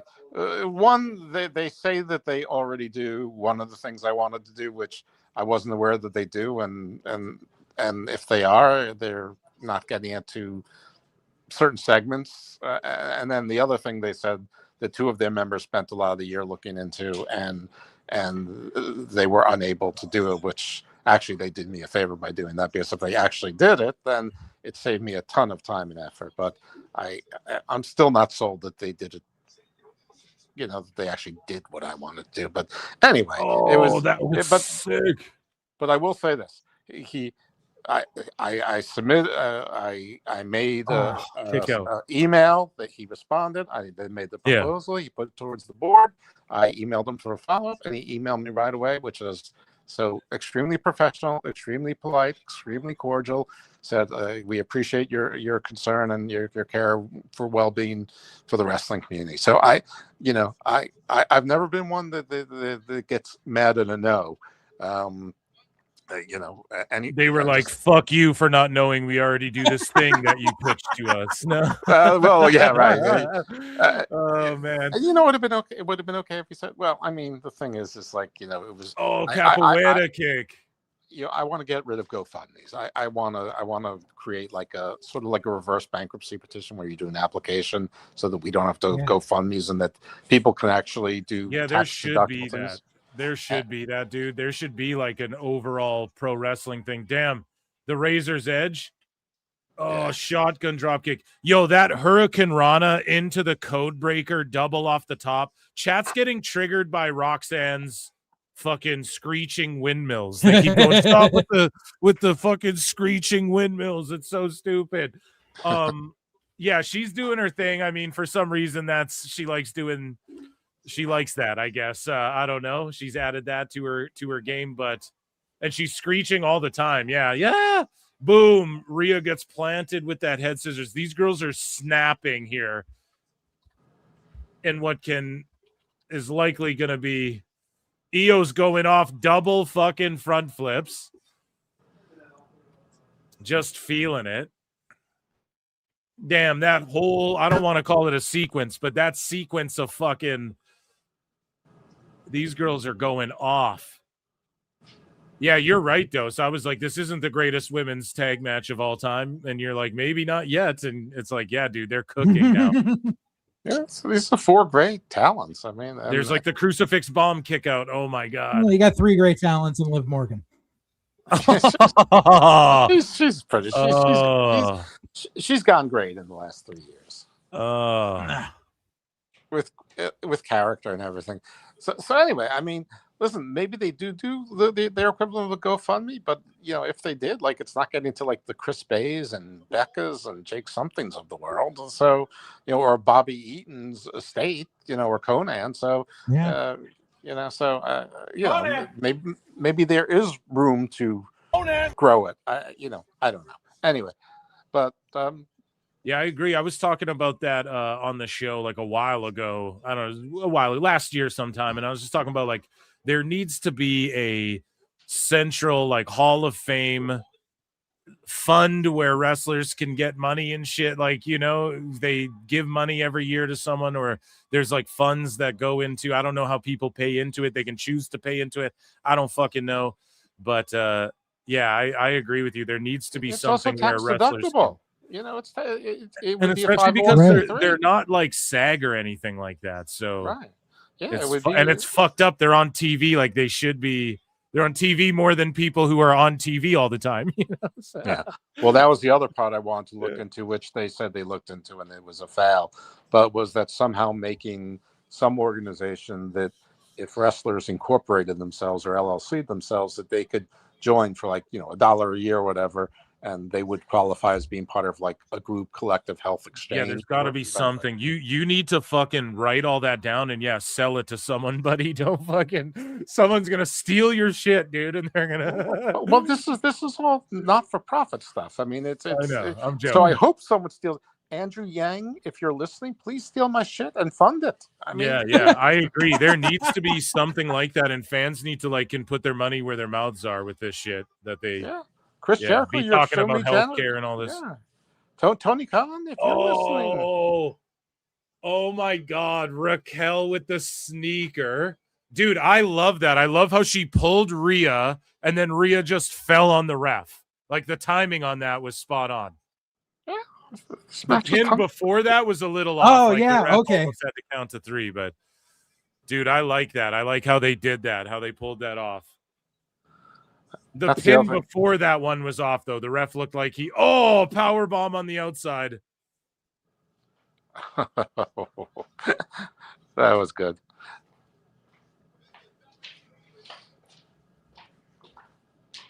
Here comes back air. That's the other thing about not watching the main roster routinely, is that you actually appreciate a well-done WWE show more.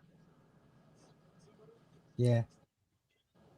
I mean, there's a lot of schmozziness on this show, though. Like 2 matches back to back. Like 1 match didn't even happen, and then this one, there's a bunch of run-ins, brawling on the outside. So I mean, if you don't like that stuff, then yeah, I could see if there's maybe too much of it already on the show. If the next 2-3 matches just go down the way they just go down, finishes, whatever, then maybe okay, they front load it with the schmozziness. It is also like a super Raw SmackDown card more than it is like a Backlash or a Clash at the whatever or a Royal Rumble. Oh, and then the kick out. Damn, this is like WrestleMania 16 and shit. What was the one where Stone Cold turned heel? Oh, I think it was 15. 16, 17. Yeah. 19. 19? I don't mind well-done schmozziness, and I like schmozziness on Saturday night's main events because people are going to a special event so they get to see more talent.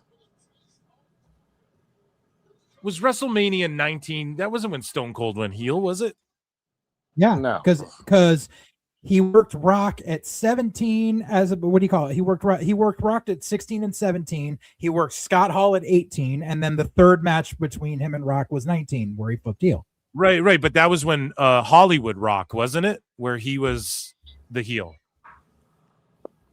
I think the second time they fought, so that would have been 17. Is where he joined. Which one did he join with Mr. McMahon? That was 17, right? Oh, you're right. That was 17. Yeah. See, I'm spot on. There we go. Okay. But no, you're right about with Rock and Austin, because remember it was Hollywood Rock at that time. That was trippy too. There you go. All right, so I got one match right. So Rhea and Rio retain, and I'm going to end the poll in the chat. She dances on the sand. Guys, follow Evil Dose at evil_dose. That's it, right? I think it's Dose underscore. Oh, Dose_evil. It's Sorry. Dose_evil. Yeah, but JJ Alexander at Alexander_JJ, right? No. No. JJ_Alexander and Full Circle Radio Network, Full Circle Radio on YouTube. And then follow your boy Phil at Pro Wrestle Times. Okay. Raquel's back. Oh no, never mind. It was a replay. I looked away real quick. I was like, what? Raquel's back. So Iyo and Rhea, 61% of you guys voted right. We'll start a new poll for the next match whenever it kicks off. And they're running replays here. So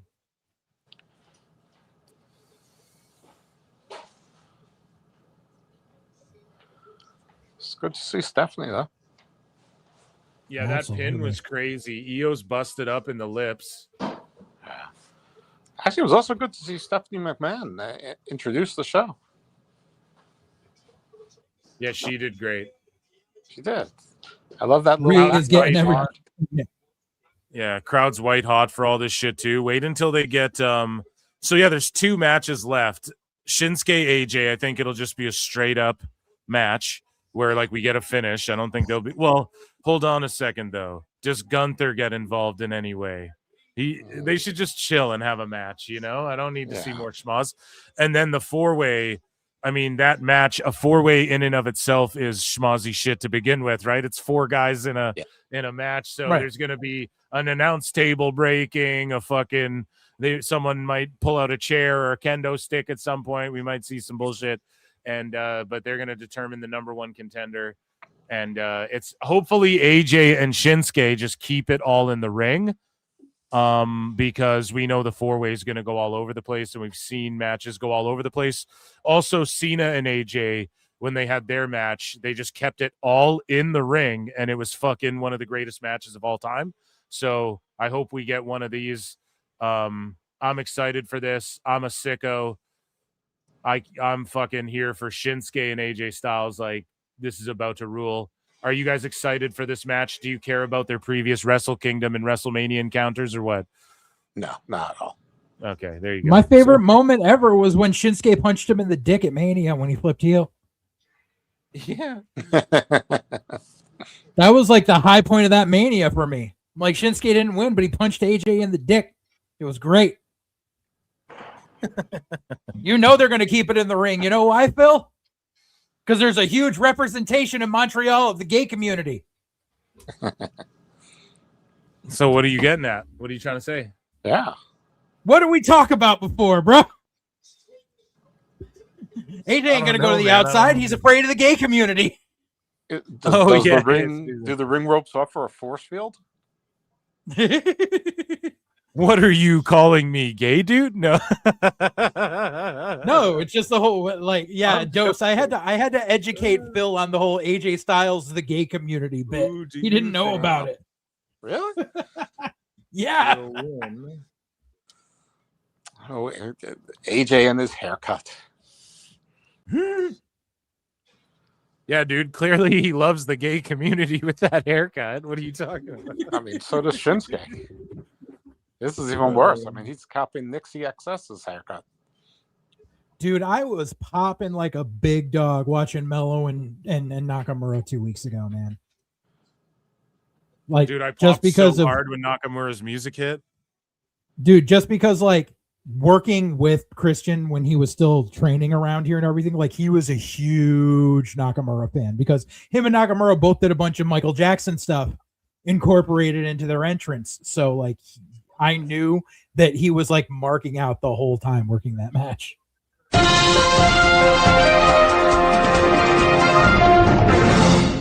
Let's finish off this little bit of WWE news, folks. AJ Styles, speaking of AJ Styles, his contract with WWE expires around February 26. according to those close to Styles. This was reported by Fightful back in September of 25. So, yeah, he could just lose to Gunther at the Rumble. I mean, I disagree. That happened, I would not be shocked. But I think they'll just keep him along until Mania at least. Why wouldn't you do that? He'll sign a 6-month extension. He'll be around till SummerSlam. Yeah, like Mania, SummerSlam, wherever it makes sense for him. They don't need to do the last time is now phenomenal AJ Styles thing. It's just, but if you want to call it his retirement tour, sure. I called it out though. Like AJ could get a win on Gunther, but then they can go back to that match where it's AJ versus Gunther with the career on the line again down the line, but they can maybe throw everybody off. But at the same time, if he gets beat and then just retires, I will not be shocked personally, because he said it. I'm done in 26. Like, this is probably my last deal. He's already signed like a 1-year extension or whatever last year.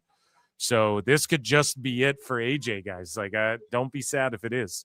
Like, just hold that in your mind that it could be it. And that's why he's having this fantasy mark match with Nakamura here before he leaves, and because he's gonna have to lose to Gunther. But I hope that's not the case. I hope they milk it till Mania, and I'm not opposed to him beating Gunther at the Rumble either, and then them revisiting the retirement match. But if he gets beat at Rumble, because it's a massive event in Saudi and he's getting a huge payday, don't be sad about it. That's all I'm saying.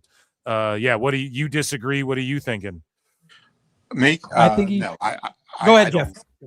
I don't think that this is his last match, and I will tell you why. It's because I've watched TNA, Right. which that's not a brag, but he did the thing where he looked at then Kazarian at the belt, and he looked at it longingly. So he did the eye. So he's definitely going to be involved in a program in TNA, probably against Nick Nemeth and maybe Sam, and for a while, and he'll have that TNA belt for a while. So I don't know if they tack time because of injury, or if he signed a 6-month extension or a 9-month extension or whatever it is, but he's not just going to, I mean, and Gunther can eat a loss, or it can be a no finish. But no, I don't think it's his final match because of the TNA thing. Sorry. Yeah, no finish where then the rematch, the career's on the line again, and then Gunther puts something on the line, but they go to like a no finish at the Rumble or something. Yeah, Gunther says something like, I think AJ is going to win by count out. WrestleMania. Right. I say AJ wins by count out of the Rumble. Yeah. Yeah. And then they go back to it. Like, Gunther's going to retire AJ, right? Like, we can agree that's going to happen. I think that's going to retire everyone. He's going to retire everyone for the next 10 years. That's going to be his gimmick, dude, for sure. So the streak. Moving along here. Speaking of the gimmick, Cole, Michael Cole says Taz is his all-time favorite broadcast partner. This was on WFAN. Incredible. And then for me, I've had a lot of great partners over the years. JBL was a great one, Corey Graves, Pat McAfee. But to me, my favorite partner of all time was Taz. Taz and I really, took over SmackDown under the tutelage of Paul Heyman. And we, to me, became the best announced team in the business there for incredible. Yeah, that era of SmackDown was so good. I don't know if that you could ever top like King and JR. I think that's like the ultimate. But some people, I don't know, man. I was just watching WrestleMania. Heenan and Monsoon. I was just going to say Heenan and Monsoon and the Body and Monsoon. I think were just so fucking good as duos. Even like McMahon, if you threw him in the mix, I think like Monsoon and yeah, the Brain or the Body, like Jesse Ventura as well, was just so good. So yeah, I would just say I don't know if they were the best in the world at that time, but I did enjoy Cole and Taz in that era of SmackDown. Speaking of eras of SmackDown, it's Drew McIntyre's era of SmackDown. It's the Drew McIntyre era. And he calls out Will Ospreay here by name. And what's going to separate me from everybody right now, because there's so many talented people out there right now, what's going to make you different? And not everybody has to be like me, like 6'5", 280 pounds. I've also got 25 years experience and all the lessons I've learned on top of that. So what's going to separate you from the pack? You can try and be, the most athletic guy. You can try and do a bunch of flips, etc. And maybe that's your forte. But one injury and you're done. But you have to ask yourself, are you as good as like a Will Ospreay, for example, or a Dragon Lee, for example? The chances are probably not. So you got to figure out what's going to separate you, what character is going to connect with the audience. And that's what's going to get you to the next level. When you give it all you've got, you're honest with yourself, and you figure out what's going to make you stand out, no matter what shape or size you are. So yeah, he shouts out Will Ospreay there, and saying, "Look, there's flippy guys, and then there's like Will Ospreay." What do you guys make of that comment? For it. Take the dig where you can. Will Ospreay never knows when to shut his mouth anyway. Okay, ladies and germs, that was WWE news. NordVPN.com/ProWrestleTimes. It's 70% off on 2-year plans. So Sometimes get into in that life, shit. You gotta be a hoe.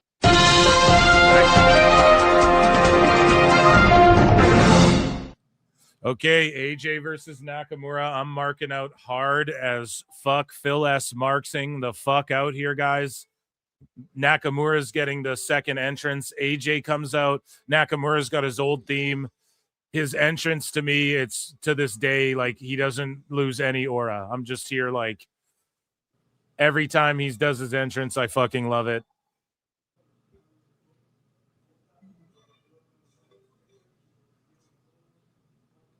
And I am fucking locked in. I cannot wait for this match. This is going to be fucking match of the night right here. What do you think? No, I don't think it's going to be a match. You guys don't like Nakamura as much as me. Clearly, okay. But I just think I think like it's an Nakamura. unimportant match. It's the least Right. important match on the card. Right. It's a Legends match, dude. It's a Legends match. Neither one of these guys is legends to me. Sorry. No, not AJ's not a legend, dude. I mean, AJ is one of the top 100 wrestlers of all time. But if he never wrestled, it wouldn't have made a darn bit of difference in the history of wrestling. Preach. You don't think? I do think, and I don't think that he's that impactful. I mean, he was advertised on the TNA premiere. They did 173,000 people. 0.04. Right. It's embarrassing. He is a terrific minor league wrestler, but let's be honest, he's less. Yeah, he's a big draw fish in a small than pond. Omega. That's not very fair. No, Shinsuke wrestled Brock in the Tokyo Dome, dude. What are you talking about? Now, Brock is a major league wrestler. Yes. I mean, AJ's a This major one's league for the wrestler too, sickos, but he's not a okay? major league Hey, star. listen, just shut up, sit back, enjoy all wrestling, okay? This one's for the fucking... I'm the fool that watches TNA. I mean, it's like no disrespect to AJ, but it is what it is. And that haircut, I mean, that haircut for the last 10 years is actually, it took him about 4 years to grow it. So for the last 14 years, I view this as like the way Cena wore, like Shinsuke's wearing his old fucking gear as well. Like the way AJ wore his old gear against Cena. So you like Shinsuke's ice skater, figure skater gear? Oh yes, dude. Oh yes, I do. I love it, bro. Talk about the gay community. Yeah, I tell you, anytime I feel down, I just think back and remember Tony DeVito naked teabagging AJ Styles' shoulder, and everything is right with the world. Yeah. That's assault, brother. That was hilarious, brother. Especially because Tony DeVito looks like fucking Ziggy when he strips. Shinsuke literally looks 6'7" next to AJ Styles. 6'7". Kids? God No? damn Any it. kids out there? No. I'm gonna get my spray bottle. No.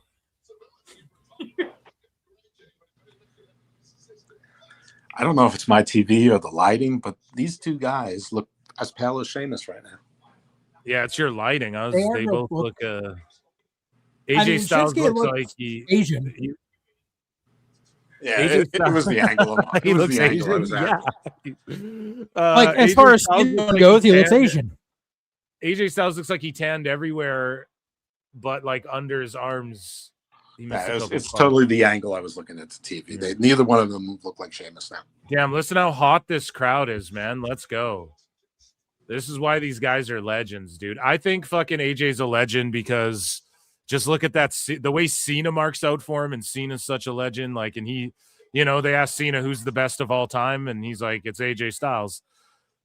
To me, that's Drew like, McIntyre just put Dragon Lee in the same category as Will Ospreay. Shrug. Right, but what is that? Is that really is that a knock on? No, it's a compliment to them both. But I think it's a compliment to Will Ospreay. Yeah, I gotta be but Drew is 20 times better than both of them. Yep. Yeah. Oh yeah. That like Drew McIntyre's better than Shinsuke and AJ, or for sure. He'll okay, not better. He is better because he's more of a sensation. He's more of a star. And Drew has a chance of being known outside of the wrestling bubble. These two guys don't. He already is becoming. Right. He already is. Wait till Highlander comes out.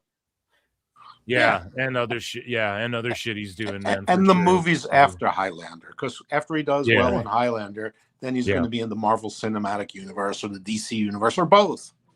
Oh my God, dude, he definitely would do good in James Gunn's DCU just for the fact that Drew can take the piss. He would be so good in that.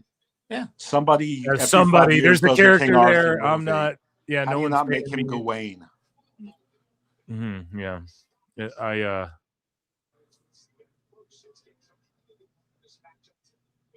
I can't wait for that shit. Plus, he's represented by Jerry Maguire. So, yeah, people were asking me. I was getting tagged and shit, asking me about like, oh, you got to talk about the Niccolo Piccolo like leaving Paradigm. Oh hell yeah! Yeah, I'm just like, I don't really know how that even fully relates to wrestling, other than all of his clients. But I mean, that just remains to be seen. Like, do some of them stay? Like, okay, so he left Paradigm, so this is what you guys can expect. A bunch of people will stay his client, and I'm sure Paradigm, they're going to want to keep a bunch of those clients, and we'll be trying to hook some people up with other people and stuff. So that it's not like this is the first time he took with him. This another agent from Paradigm left with Sydney Sweeney, I think, as well recently. So that's huge. Yeah, so I think Paradigm's about to go belly up. If you want to know how this shit works, watch Entourage. That's like the closest fucking. It's like, yeah, the agency will want to keep a bunch of those clients. He'll want to keep a bunch of those clients who will follow him to do whatever he does. There's people he represents that aren't even public about it as well.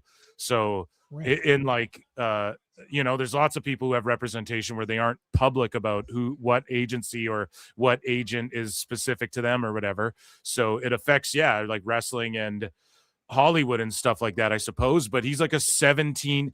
I read the Deadline article. He's like been there for 17 years. That's crazy.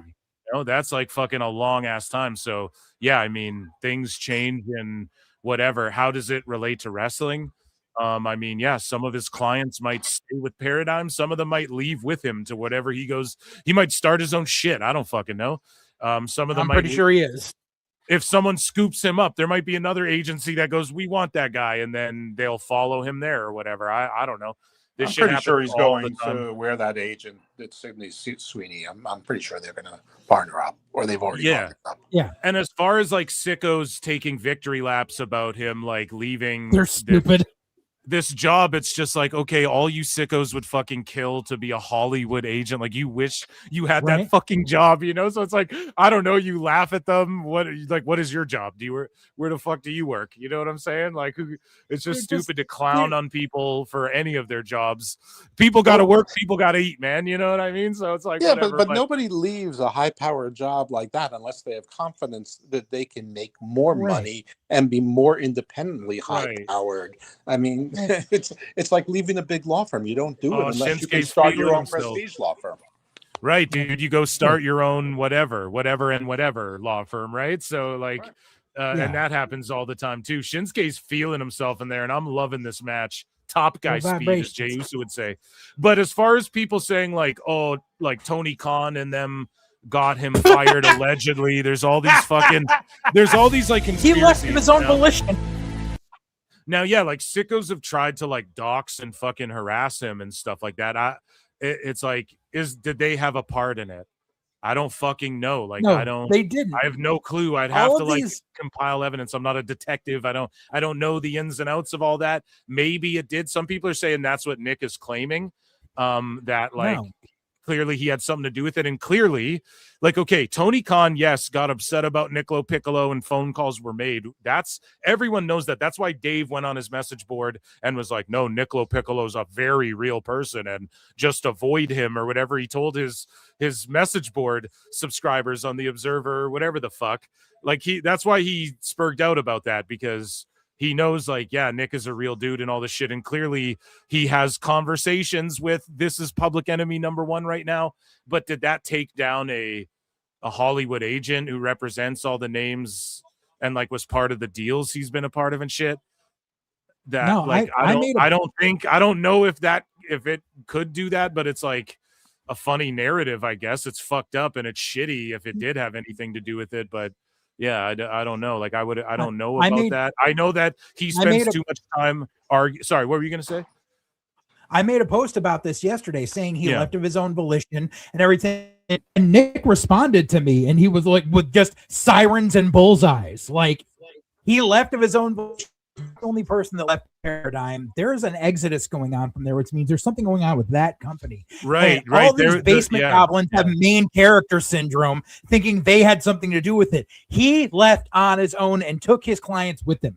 He's going to be fine. Right. It doesn't matter what these bot farming monkeys on typewriters think they're doing. They're not. Kicked out at like 1 after the middle rope Kinshasa. AJ did. That's crazy. This match is banging, chat. But no, you're spitting right now. I think it is main character syndrome type shit. And but here's the thing. Like, I do think Nick mixes it up and also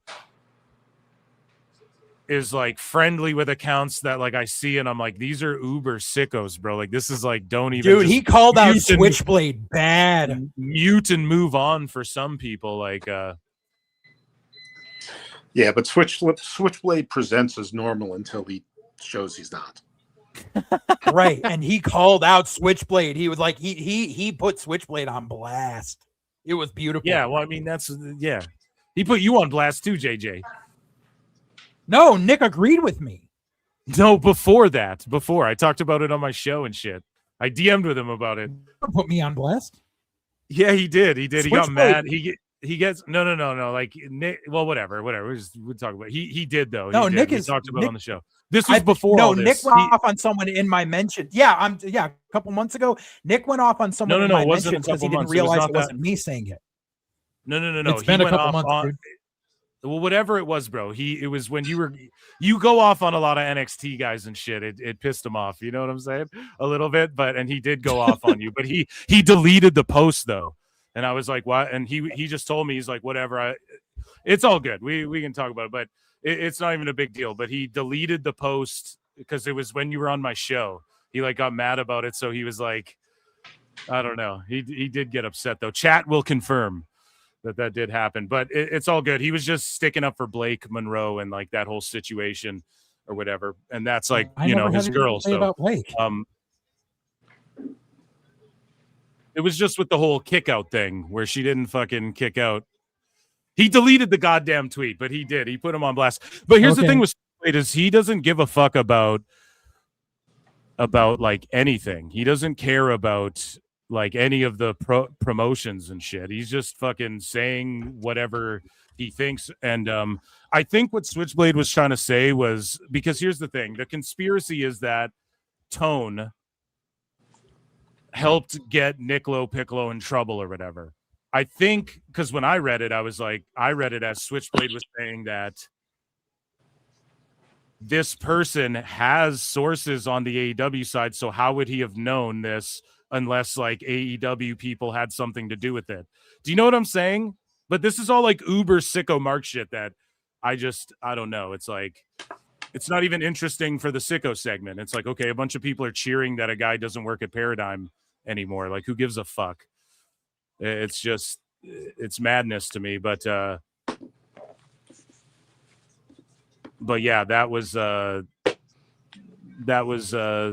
the topic of discussion in the IWC the last couple days has been like, and then like Nick feeding into it, being like, fucking, oh, this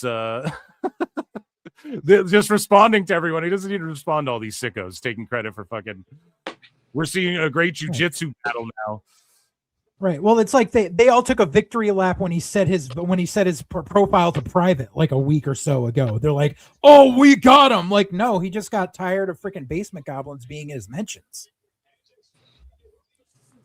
Yeah, I don't know. I think he'll land on his feet though. He'll be fine. Yeah, I think he'll be more than fine personally. So I don't know, but yeah. Oh my God. That fucking knee, dude. Oh my God. This match has been a fucking banger. You guys were saying this was the nothing match. This is the match of the show. This is the people's main event. Look at this knee. I'm also like a little bit behind you on Peacock because he's still in a triangle choke right now. Okay, give it like now here's the strike. Oh, there's the knee. Okay. My God. Yeah.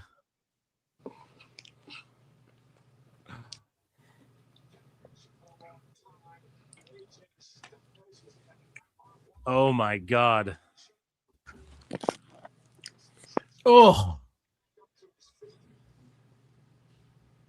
That was amazing. The crowd's chanting ole, ole, ole.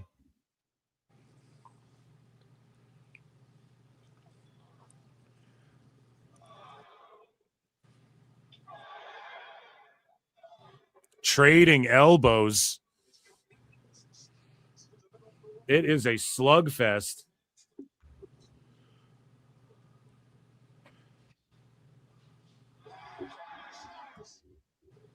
Oh, the Kinshasa.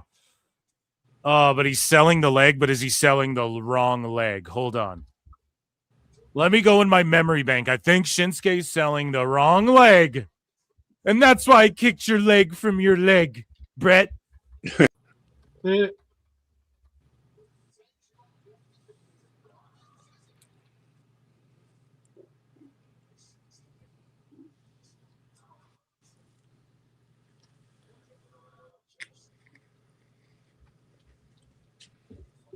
Oh, yeah, dude. He's tripping. Oh, and then a fucking Boo Psycho knee. The Bomaye, as they call it in New Japan. It was the right leg. So which one is he selling now? The left? Yeah, dude. I'm telling you. Fight Club is Chat owned by knows Mr. what's up. Thomas. Trademark asserted. Chat knows what's up.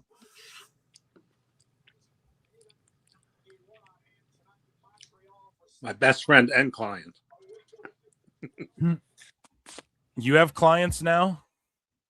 I've always had clients.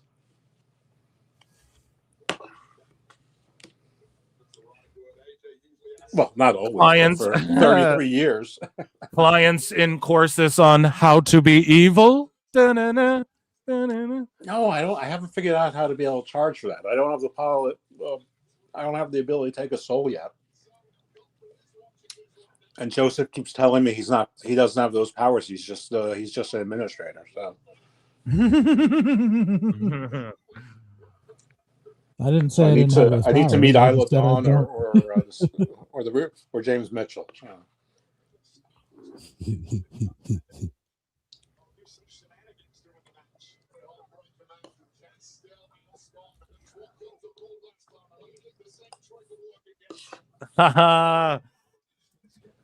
Yeah, Husey fucking DM'd me about 2K26, guys, and it's funny because I was telling you about it before. I'm like, me and Husey were talking about it. He just DM'd me the trailer for the Monday Night Wars edition, and he goes, "Okay, I'm sold."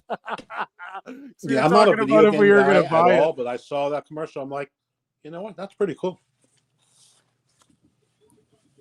Oh man, yeah, you just DM me. Okay, I'm sold. It's like, yeah, me too. Because I was it's funny how I called that shit. Our conversation earlier was he was saying my 2026 news yesterday, New Year's is what he meant to write. Resolution was no more cutting back on online spending. There's no way I'm doing that unless it's really something incredible. I have a terrible Irish accent. And he was like talking about how he wasn't going to buy the game. I'm playing 2K25 right now. I forgot I hadn't done the showcase mode. And then, yeah, just follows up. I'm sold. That's hilarious. Yeah, I was saying to him, I think they were going to do Monday Night Wars stuff. So, and I said, yeah, in a way, but oh yeah, because he's like, didn't they already? Isn't every game Attitude Era? And I said, yeah, in a way, but I think they haven't added DX attires and all that mark shit. I think people don't care about Bianca Belair 2017 taking up character slots. We'd rather have WCW, ECW, WWF guys. I think WCW and ECW will be a part of it too, because Nick Khan is a huge ECW mark. And so the Monday Night Wars part came true. So all we need is the ECW presence, and boom. And I'm in. It's sold. Yeah, it was already sold for me with the Attitude Era shit. And then CM Punk being in the showcase, that means they can add some of the, like, they can add like 2011 Super Cena. They can add like Jeff Hardy, multiple like Attitude Era, like 20, whatever the fuck is feud with CM Punk, Jeff Hardy, like TNA current roster, like attires. They can add, or fucking characters. They can add all those. Yeah, a bunch. I think that's the best way to do it. Do it Monday Night Wars style. People love that. You can include all the arenas and shit everybody loved, and all the characters that everybody loved, and then they can give us like a fleshed out DX versus NWO what if scenario or some shit. Like that graphic they showed ruled with, like, it was what the invasion should have been. It's like Goldberg, NWO, Booker T, or whatever the fuck, versus like Stone Cold, Triple H, Undertaker, Kane. I'm sold. I'm gonna buy the fuck out of that game and play it. Ministry of Darkness versus Raven's Flock. Yes, all that shit.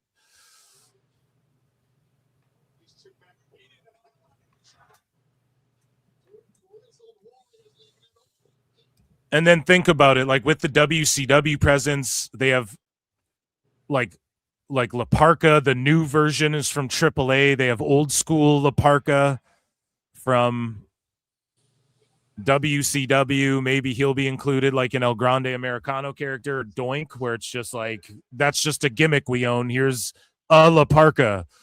You know, it's not even like necessarily, because even the El Grande in 2K25, it's not based on Chad Gable. Like it's just or Ludwig. It's just a guy in an El Grande costume. Oh shit. The spinning arm lock, spinning cross armbar. Yeah, these guys are just trading. This is a New Japan match. Yeah, exactly. The crowd is hot as fuck. Canada's starving for that WWE. I don't know if we'll get BWO in the game, but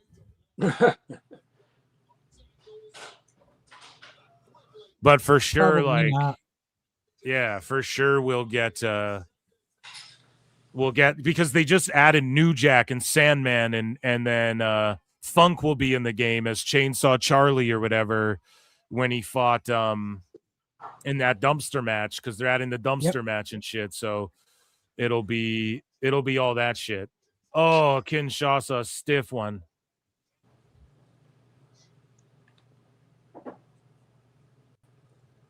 And then from the like the Monday Night War edition, okay, so they'll include, I don't fucking know. You'll just get a bunch of like WCW guys that we miss. Conan, like he's involved in AAA. Conan. Yeah, I've been hearing he's fucking. Conan. I heard that he could have been in the last game, chat. So allegedly, he'll probably be in this game. If I had to guess, allegedly. No confirmation. And then like Steve Corino, he is rumored to be in this game, and he ECW champion or in ECW at one point? Yeah. Steve Corino, yeah, he was, right? Yeah. Sure. Yeah, so Yeah, he had the big feud with Dusty Rhodes. Yeah. oh, the phenomenal forearm into the Styles Clash. Oh my god, what a finish. Not there yet.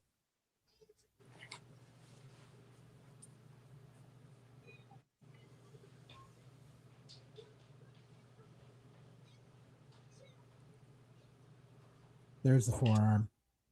85% picked AJ Styles. Let's set up this poll for the Fatal 4-Way now. Who were the 15%? You should make them pay you twice. 9% said DQ Schmaz. Shinsuke Nakamura, 6% picked Shinsuke. Honestly, those 15%, they should, whatever they pay in super chats, if they don't, they need to pay a super chat. If they pay, they need to double it. How was that not 100% AJ Styles win?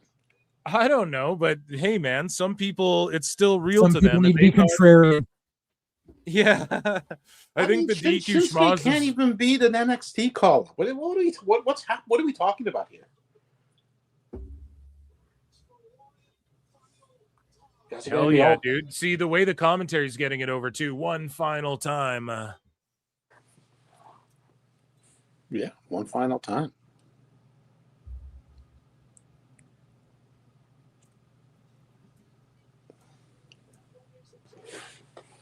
Okay, new poll in the chat. Who do you think wins the Fatal 4-Way number 1 contender match? Matcherino. Everyone knows it's going to be Sami, and I hate it.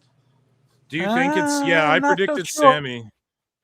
I mean, I predicted Damian Priest earlier, and I'm not happy about that either. But yeah, for the purposes of this... What I do know is Trick Williams is eating the pin.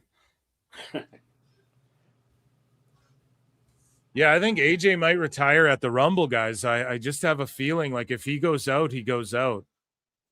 Not everybody, when they're like, oh, they'll come in for a retirement tour. Like, even when Jericho comes back, they're not going to be like, retirement tour. He's just going to come back and do his shit for 2 years. You know, he's going to do his character, whatever the fuck character he's come up with or whatever he's doing. I'm telling you guys, man. And my predictions last year was like a lot of these motherfuckers, like even when you think they won't be done, they will be done. Rabid Wolverine LC Killer 17 for 2 says that was an instant classic 5-star match, Brian. Or, you know, the young superstar, you know, babyface, you know, that former heel thing. So thank you for the super chat.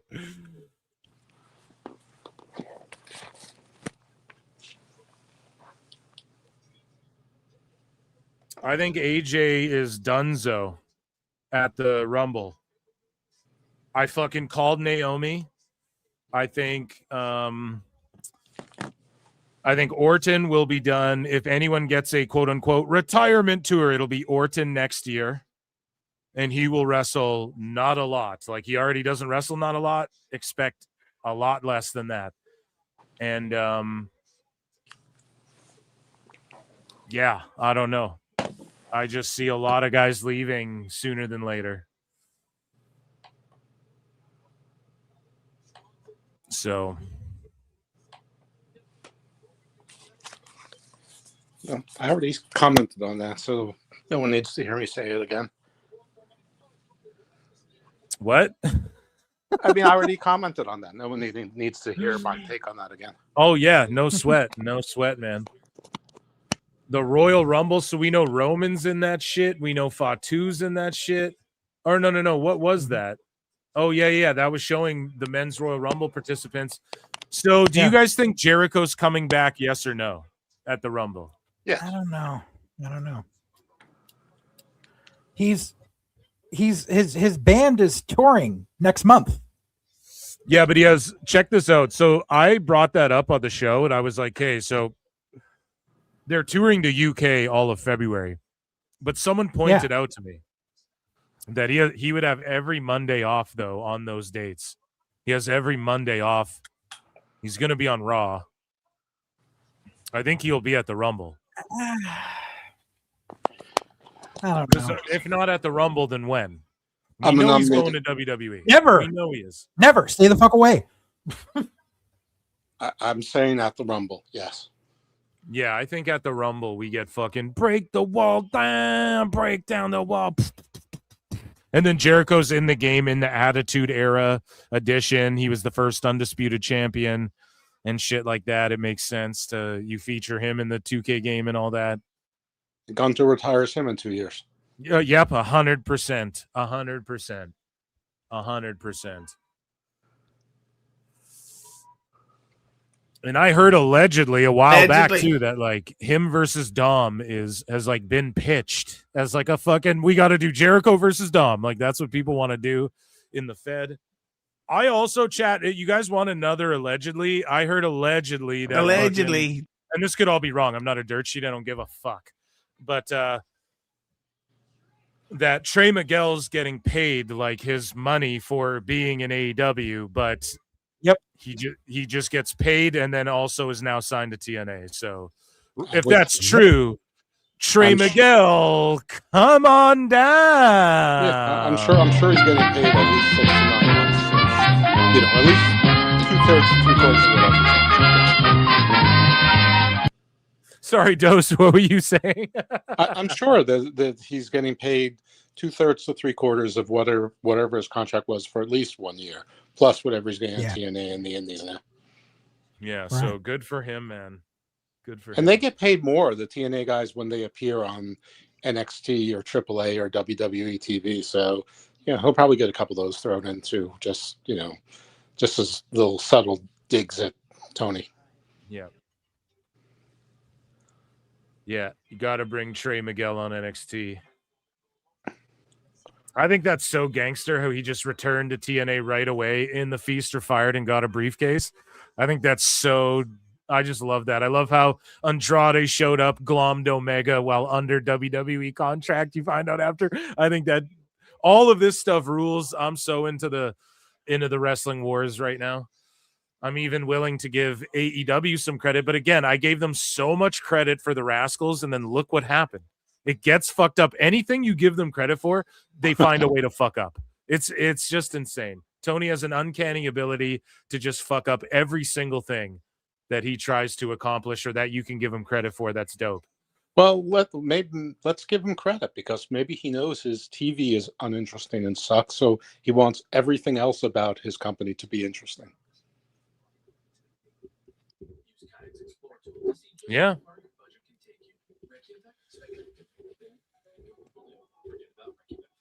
Do you think I'll hang out with Karrion Killer Cross when down in Orlando, and we'll become best friends?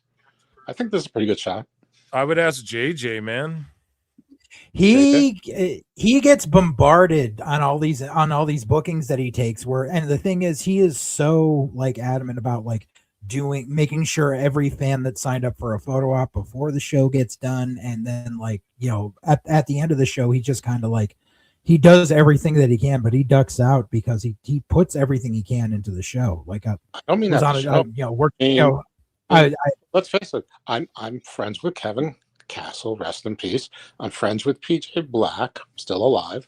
I'm friends with the writer, director, and producer of his movie Blue Evening, Jet Jansen Rodriguez. I'm friends with somebody who called him out for being a long hair industry plant. That's Mr. Thomas. So I'm friends with his friends from work. So I think that there's a pretty good shot that this is our time. That this is the time. And not only that, he's going to seek me out and hang out at the hotel and pick up the tab. Let's go. That all depends on how tired Scarlett is. She's never tired of me. In a platonic way. What is that supposed to mean? In a platonic way. Jesus. We talk about Wicca. You might get thrown in one of those bat snapping fucking shin locks, dude, ankle locks or whatever. It'd be worth it. Let's face it. When it's me, the amount of time it'll take for him to completely disable and me forever would be about 3 seconds. So, I mean, even that's not, that's not undoable. Well, speaking of things that are undoable, ladies and gentlemen, joining us on the show, Chris. I look and see it's not just me. So many others have stood where I stand. We are the young, so raise your hand. They call us problem child. We spent our lives on trial. We walk an endless mile. We are the youth gone wild. We stand and we won't fall. We're one for all. The writing's on the wall. We are the youth gone wild. Let me get wild. Yay!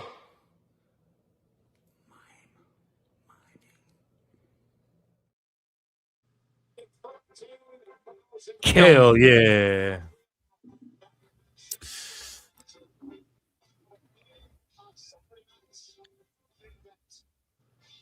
I think actually Shotzi and I would be friends.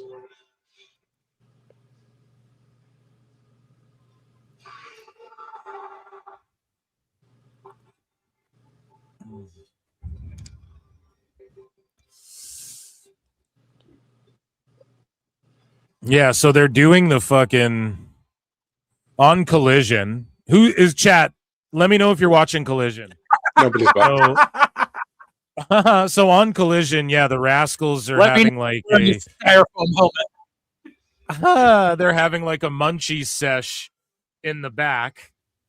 But again, it's so crazy because the four Rascals get together, they leave TNA, they go to AEW, and then AEW's lol AEW. And then fucking now the Rascals aren't together anymore again. And it's like, what the fuck, man? They should all stayed in TNA. I wish TNA gave them more money. But you know how Tone is. And I'm glad everyone's getting paid, I guess. But yeah, just kind of funny. Good for them that their segment of them getting stoned there, that 70s show knockoff segment, not even to diss it, just inspired, we'll call it there. That 70s show inspired the Trios segment, has made it to WWE, TNA, and AEW television. That's cool. Are there female 70s show Rascals with them?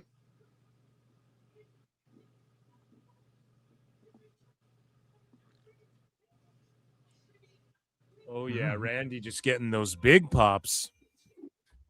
I mean, he's like one of the greatest of all time.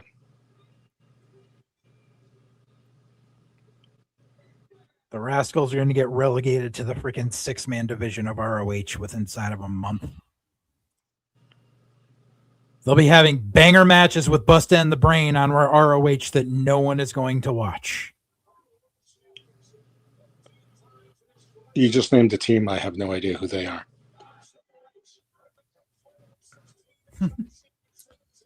They talk to me. They talk to me, yeah. Listen, they only need like 14 more Rascals to be able to go head to head with the Don Callis family. Yeah, no doubt.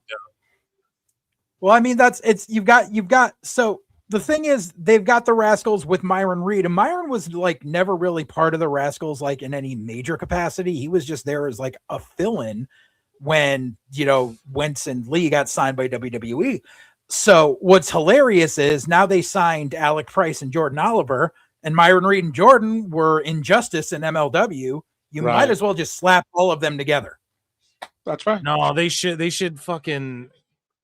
just keep the Rascals. But here's the thing with Myron though, is that they're all like brothers, hey? Like those four are they all are brothers. Like they consider each other brothers, you know? So like even though Myron like came in after or like was the runt of the group or whatever. I don't know if he's the youngest or what, but they are all Rascals. Like they're legit. Those are the four dudes like through and through, you know? So right. And then he's represented them on TNA more lately as well. So I'm okay with it, but I agree with you that Miguel is like, it feels weird that it's those three because it was weird that Wesley or Dez wasn't fucking with them. You know, it's fucking weird. It's good when it's all four of them to me. I go, they're complete. It's all four of them, you know? And it just, it feels off to me. But yeah, you're right, man. But I wouldn't stick and then call them what? The In Rascals. Like, what does Tone do? I don't want them to merge. I hate when AEW just meshes multiple teams and factions together and comes up with a stupid name for them. Just keep those other guys their own separate thing. Rascally. That's all I was saying was Myron and Jordan were, when they were Injustice, they were basically just MLW's version of the Rascals. So like yeah, I don't know. Like I don't know how Tone keeps fucking up like this, where he puts pen to paper and then decides or realizes, I can't. Yeah, there you go. I try to be optimistic over here. Optimist Prime over here. Damian Priest looks like he's lost like 20 pounds and not in the good way. Well, that's rude. We don't know. fat Probably shame cocaine. here. Well, I mean, he lost weight and not in the good way. That's not fat. That's like skinny shaming. Oh yeah, I guess we don't skinny shame here. Like it looks like his arms look small. Not small, but smaller. And skipping arm day. He skipped arm day. He's only doing leg day now. He's just doing dick day, running through all of the freaking girls at the PC. Oh yeah, he's pretty good at that.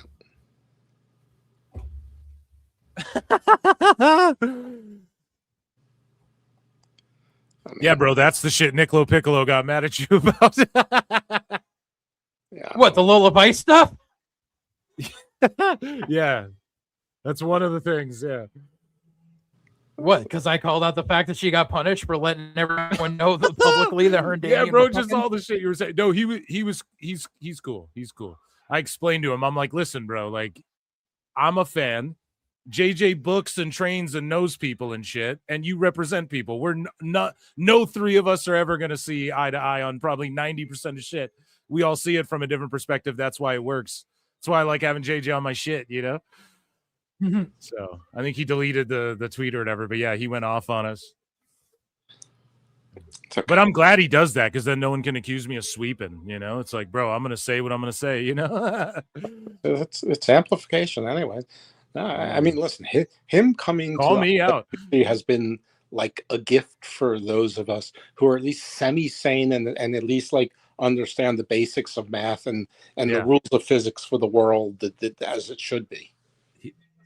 Dude, he's dropped so many gem threads that like people Dave could just spend like 20 minutes reading and he would have infinitely more knowledge and be able to sound more credible.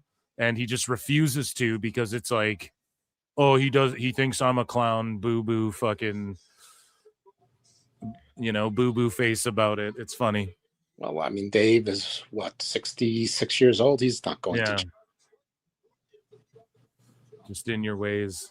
Look how over Trick is, dude. Star. Already over with the fucking main roster. It took all of one appearance. Yes, he's a star. With the main roster crowd. He Dose, you like Trick or what?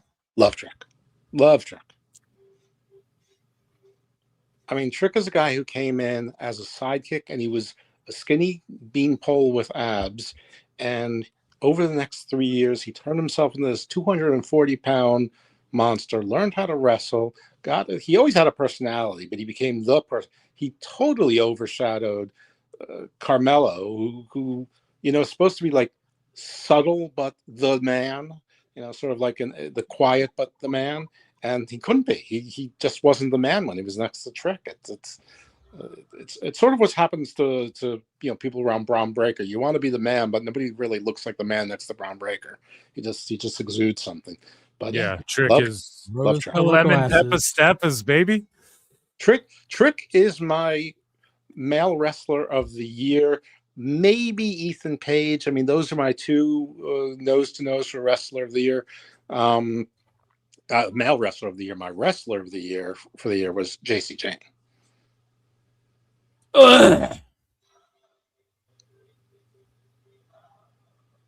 What was that for? You just hate JC Jane? He hates Priscilla, Queen of the Trash Bags? Yeah.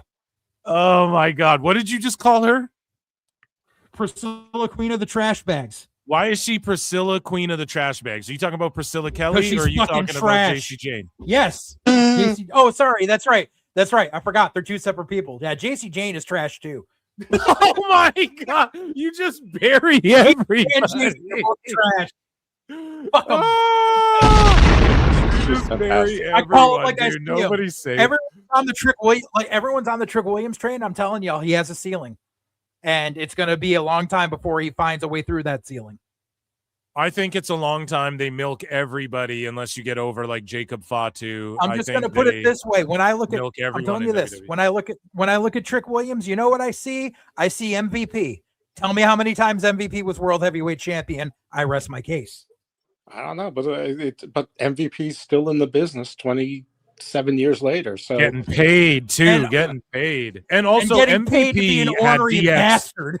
But listen, when MVP was back there, DX and them were running around like winning the tag and the world titles and teaming up with Cena and 3 ways with Cena. Like MVP could have went in there, but you had Triple H and Shawn Michaels running amok, kicking people into OVW briefcases and sending them back to OVW and shit. You know, like they were burying people, super kicking Mike Knox and being like, who is that guy and shit. So it's like if you're MVP, you just want to avoid those motherfuckers before like the 2010s. Well, listen, when MVP was over and shit, he could have been world champ.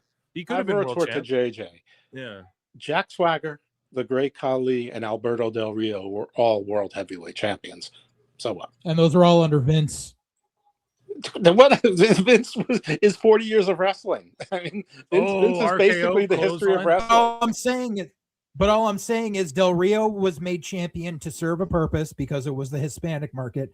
Jack Swagger was Vince trying to make another Kurt Angle and failing. And Great Khali being champion was number 1, the Indian market, and number 2, this is my modern day Andre. He's nowhere near close to what Andre was. But the point is that you were saying how many times been world champion is the measure for success. I'm saying longevity in the business while still getting paid, you know, in the semi-major leagues to the major leagues is success. The world championships don't really mean anything unless you start getting like, you know, Edge, Randy Orton numbers, you know, then it matters. Other than that, but I see a ceiling for Trick Williams. That's all I'm saying. Okay. I see him. I see a ceiling. It took like when they put the NXT title on him, I was just like, he's nowhere near ready for this, and he needs another 2 years in NXT. Luckily, they kept him in NXT for another 2 years, and he found a footing. He found a footing, but he's got a mid-card ceiling. And people can doubt me all they want, but he's got a mid-card. And the fact that they're trying to shove him down everyone's throats in the main event, the second he gets up there, he's going to be eating pins for a while, and they're going to see how well he can do. Because when he first started coming up doing spots, trying to cut promos in front of crowds that weren't the NXT crowd, he flubbed, he got lost. He's gotten better. I'm not saying he still sucks. He's gotten better, but he has a ceiling. Well, everyone has son, but I'm not saying you're wrong or that he's going to be the greatest of all time or anything like that. But MVP is also really ornery and really opinionated, and Trick, I think, is more willing to do business.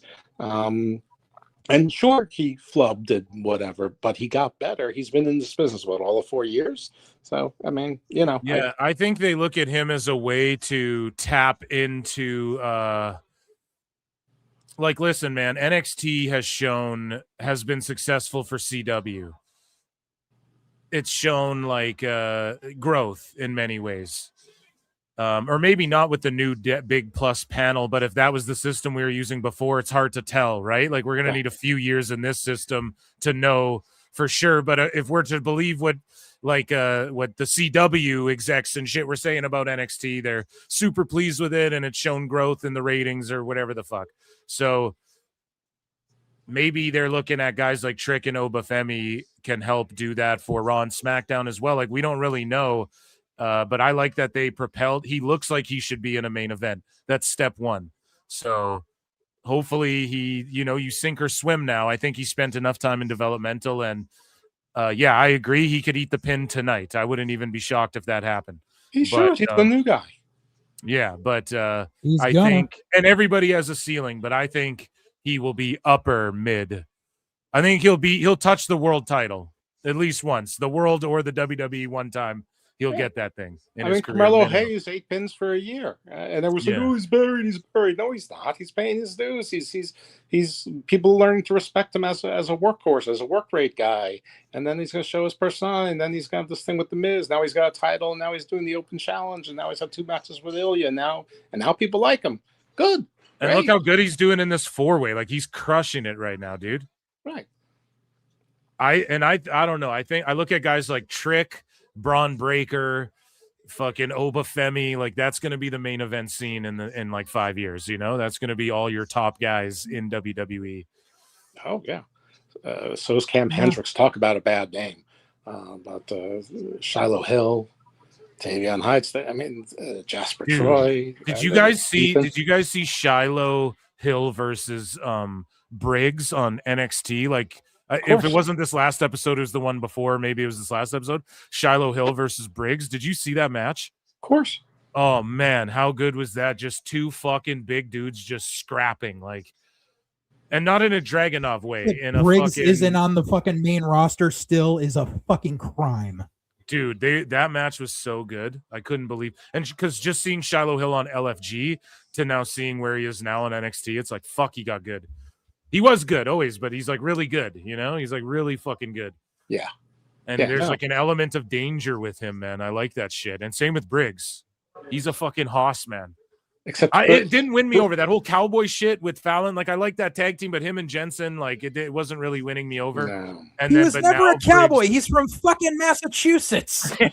now Briggs rules though. Like, they sent him to Japan and shit. He's fucking just having hoss fights and shit. I love it. The problem with Briggs is that he actually has a nice face. Like, he's actually good looking and nice looking. He needs like a mask or like war paint so that people can take him seriously as a bad guy, because he just looks nice.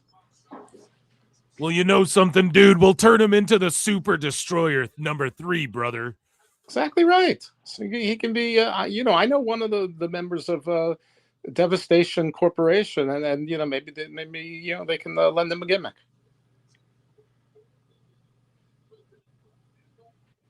Oh, yeah, this 4-way's been not bad for a 4-way. That's for goddamn sure. Maybe it's just this really hot crowd, but I just think all these guys are where they need to be when they need to be there. Well, they're also like, 3 consummate professionals and one guy who responds very well to coaching. See, I look for things like, is Trick rushing shit? He's not, like you look at the green guys and you're like, are they just going too fast? But he lets the shit breathe. Like, even that spot right there. Like, he's where he needs to be when he needs to be there for Orton. Like, he's behind him to take the clothesline over the top. Like, yeah, he's not like over eager or anything. He seems comfortable on SmackDown and shit too. So being the TNA champion and working with TNA as well, that style with those guys and those crowds, that really helped him a lot also.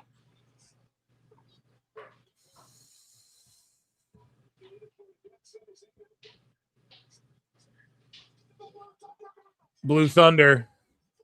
Oh, dude, 2.9999999 kick out for Randy Orton's.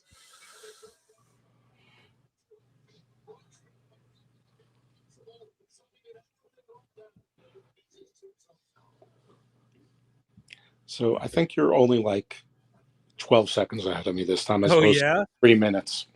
Yeah, YouTube, dude. That's just YouTube. It's weird because I'm on Peacock, which is supposed to be the flagship, but clearly isn't. Yeah. Haluva kick time. Still behind you. I'm getting the replay of the Blue Thunder right now. Oh! Oh my God. There you go. That's shit. fine. I bid on that for sure. I was like, no way. The exact opposite of what I thought. But it's still going. Holy shit. It's Royal That's Rumble. what I mean, dude. Trick is fucking crushing, man. Yeah. This is what I mean. This is a coming out party for Trick, for sure. This stage, I don't expect him to win, but he's looked good. He looks like he should be here with these guys, man. Listen, they're all going to toast him, and he's paying for dinner tonight.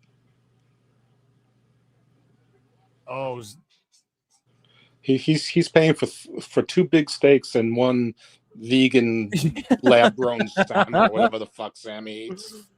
Yeah, dude, they're in Montreal. There will for surely be some vegan spots. Meatless fucking restaurateurs there. Right. 0-calorie falafel over there. Oh my God, dude, he reversed it. Orton, why? Oh man. Orton keeps taking his fucking own move on those announce tables, and his back's just killing him. Like, why does he agree to that? Because he's giving. That's why. Yes. Oh, here we go. Priest might be the one to take the pin. I'm very okay with that. Yeah, I was saying Trick or Priest will eat the pin. Sammy's going to win. Oh, but he pulls the ref out. Trick Willie does. Oh, my God. Maybe Sammy's not winning. Oh, my God. Lex, who's going to win? I don't know. You're okay with that, Me neither, dude. I'm pretty sure. I don't know if Sammy's winning tonight. If he doesn't win tonight, he's winning the Rumble. I sure hope not. Embarrassing if he's the last survivor over 30 people.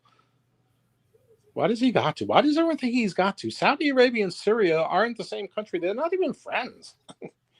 No, they're not. But the thing is, Sammy can speak Arabic, and he gets a gigantic pop over there.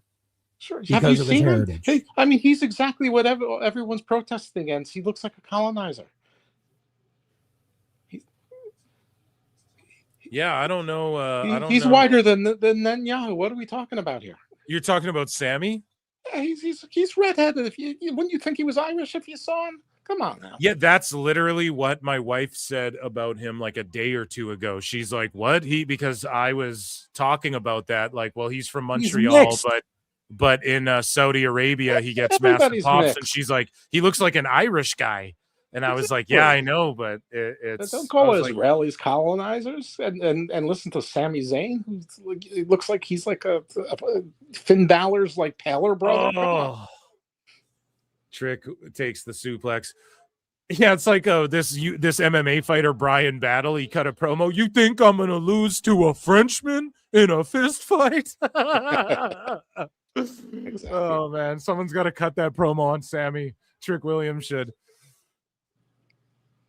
They have a bare knuckle fight. Remember Wade Barrett did the bare knuckle thing? Yeah. Oh, roll up on. Oh.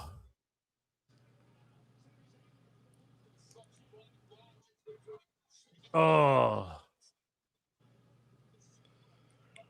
Hell yeah. This fatal four-way has been awesome too. Yeah, still no table break, chat saying.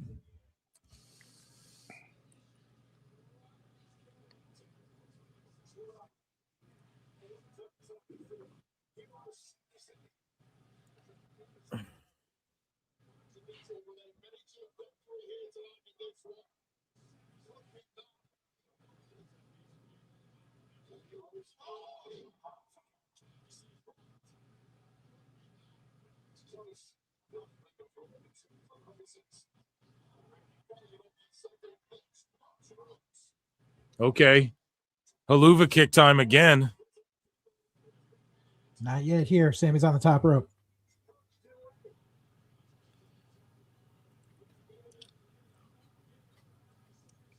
Oh, RKO. Oh, my God. No. Oh, my God. This fucking match. Let's go. Let's fucking go. Guys, I know I'm like 10 seconds ahead. I'm trying to give you time to fucking... Well, Priest just broke up the count, and they're all... Yeah, the match continues. That's where I'm like 5. They're Here's just replaying it. Trick goes to shit can, Randy. Crowd is on their feet, man. What a main event. What a main event. Oh, my God. That's like Trick's timing is perfect. His placement is perfect. This is like a lot of false finishes, but this is how you fucking do false finishes. And yeah, Trick is where he needs to be. Like he's just everywhere he needs to be at the right time, not over eager, selling shit. And it's a fatal four-way. Those aren't false finishes. That's part of the match. It's supposed to be. Oh, the double. The double. The double. Oh, yes. Oh, yes. Is that the Widow's Bell or Widow Bells? Widow, I don't know. I actually don't know.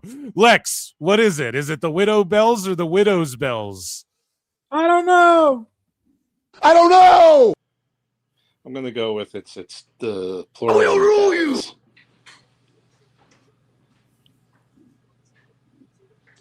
Oh, shit. Orton goes to face Trick for the RKO. He had a choice there. Trick or Priest. Trick or Priest, motherfucker. Oh, into the fucking. Oh. Oh my God. Fantastic. Please do. Oh. Oh my God. This match has gone nuts, man. What a match. See, all the schmazzes at the start, like, it's all good. 2 schmazzes, and now we got fucking just an awesome match between AJ and Shinsuke, and then this crazy fatal 4-way that has to be coming to an end. Oh, yeah, it's time. Well, yeah, it's 9:57, so it's definitely right. They got to exit out so the local stations can get to their news. Oh, no way. Oh, my God. Oh my God, dude. Exploder. Oh, and listen to the heat. And this is what I'm saying. Like, it's him. Like, Trick is ready for it. He's ready for the big time, baby. He's ready for it, dude. It's just the way he milks all the shit, like giving Sami time to sell his shit and get ready and make sure everyone's in position. Like, it's just, he does such a good job. This was a coming out party for Trick for sure. Oh my God.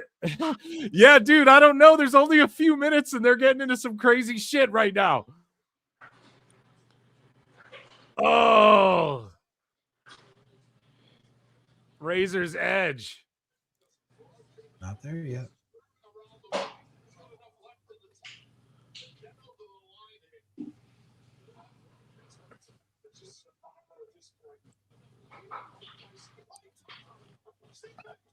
This is only on Peacock and Netflix and YouTube and shit. They can go over, or not Netflix. I don't think Haluva that's Priest right. eats the pin from the That's Haluva. right. It's not on NBC as well. That's right. Damn, I predicted this shit. But obviously Sami was going to win. But yeah, either Priest or Trick was going to eat the pin. I thought they would just hit Trick with like 4 finishers, or Priest would just Haluva kick 1, 2, 3. So Sami gets the win. He's going to Saudi. He's taking on Drew. And then Drew, I think, beats him at the Rumble. I think that's... His daughter wife looked very happy. Like, not to diminish Sami in any way, but I think Drew beats him at the Rumble. No? Oh, yes. He's got to defend it. I mean, a little cheap. I think we're going to get a no contest. Damn, what a match. That was a great match. If it was in the Tokyo Dome, I mean, clearly 8 stars. Well, good. Now he's not winning the Rumble. 53% of you guys of chat agreed with your boy Phil that Sami Zayn was going to win. That's Sami Zayn too. So your boys. What do you guys grade this show? A. I mean, I didn't really have anything to complain about. It's other than the predictability of the opener. B+.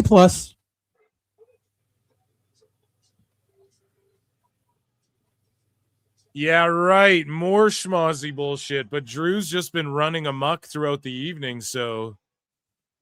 Yeah, so Sami just dumps him, then they play his music again. That fucking rules. How quick that happened. Oh, Drew's about to do a run-in? Yeah. I'm not there yet. So guys, vote in the poll in the chat. YouTube.com/chat Pro Wrestle Clips. What do you guys grade? A, B, C, or D? They give Sami Zayn the fireworks and shit because he's going to do the JOB in Saudi. I think we're going to get some fuckery with like Cody and Jacob like inserting their noses into that title match.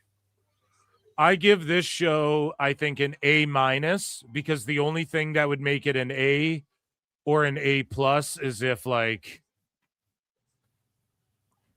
I was sitting here fucking screaming. Like, the chat knows there's been moments where I'm like, oh my fucking God. Like, if it gave me one of those, it would have been A or A+.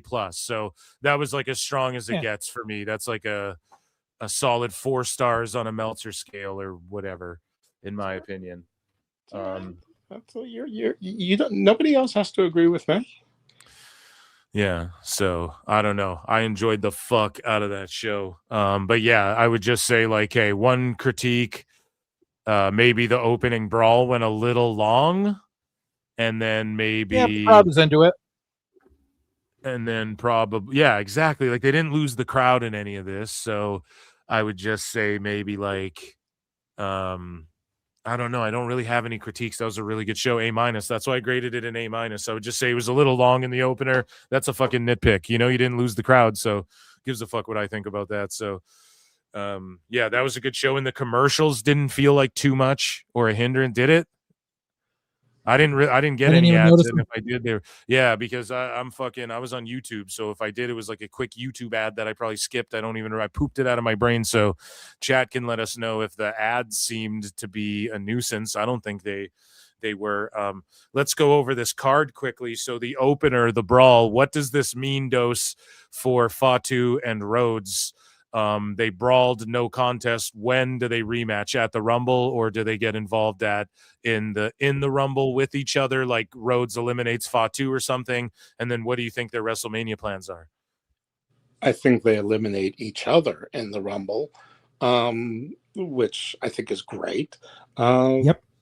Their plans for WrestleMania, I don't know, because there's still a couple of big shows between now and WrestleMania, and they have to get people to watch SmackDown. They cannot possibly be pulling 970,000 people a week on after going. I mean, I know they added a third hour, so it's going to get diluted a little bit. But it was a pre-tape. Yeah, there's always that, and I get it. There's all those things, and they all do play a role, and football's still going on, and whatever. But I don't know.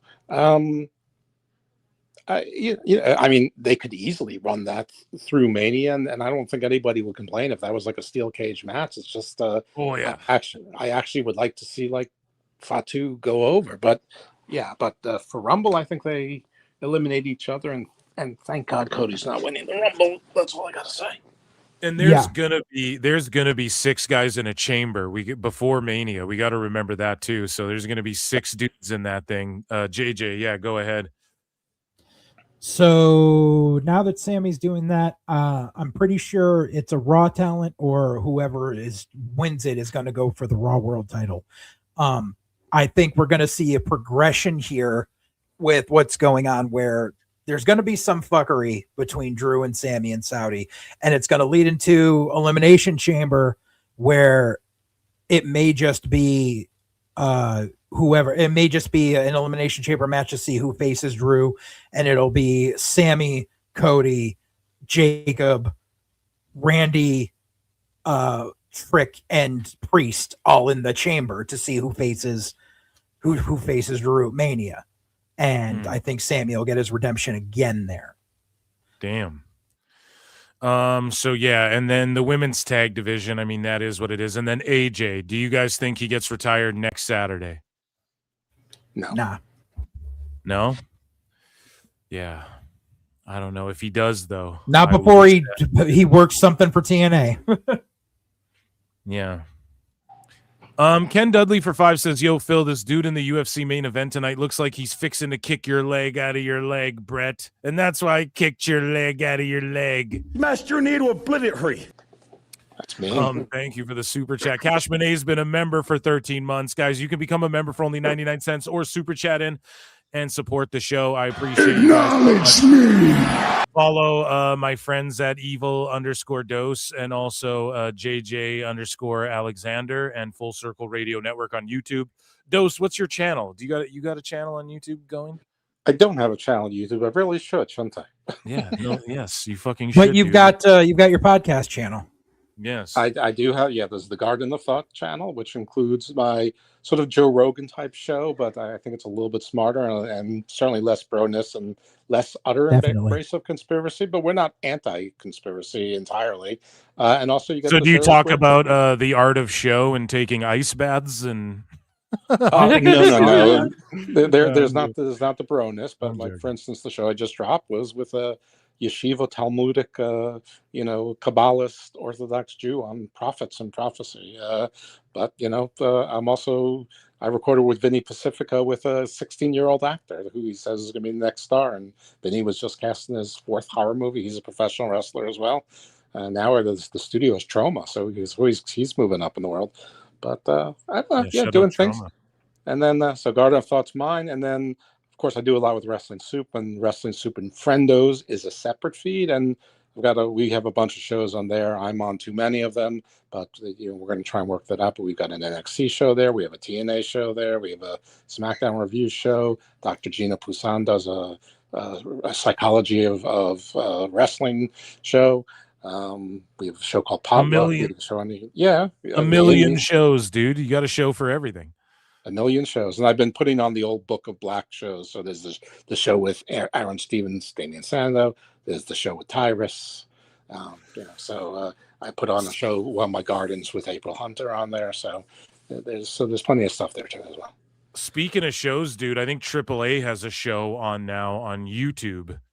Or something They do. like this. Yeah. So what is that on? Just like WWE's YouTube, or Yes, YouTube probably. It is. It's in Spanish, or I don't know how to find it in English. On Espanol, ole. Well, speaking of ole, let's ole over here into this segment, Phil Marks bookmarks, because we're gonna do some AEW news before we get out of here. If you guys want to hang out and partake, you're more than welcome to do that. I just found the link to the live AAA, Phil. I just put it in the private chat. Okay. I am pulling it up here on my television. I just accidentally. It's the 3-way right now right for here. the I got new it Cruiserweight right belt. Hell yeah. So there's a AAA Cruiserweight belt. We are going to hang out and watch some AAA with you guys and do some AEW news for a bit. So hang out here at PWT. Hit like, subscribe, all that good shit. Check out my friends' stuff that they just plugged. And JJ Full Circle Radio, everybody knows I come over there and do your shit. They'll be over there watching next time I'm on. So AAA's been putting on fantastic shows. I thought Saturday night main event. You owe me a guest appearance also. Yes, I do. Well, not you. You don't owe me anything, but you're always welcome. Phil, you owe me a guest appearance. On what? Sigil Magic. On just in general? What are you're here right now as my guest. No, not me on your show. You on my show. You on his show, dude. Anytime, ask me. Just ask me, and I'll set a day. We'll set a day and a time. Just don't ask him to click on a collaborator link. He always forgets. I just asked you, so you send me some dates and times.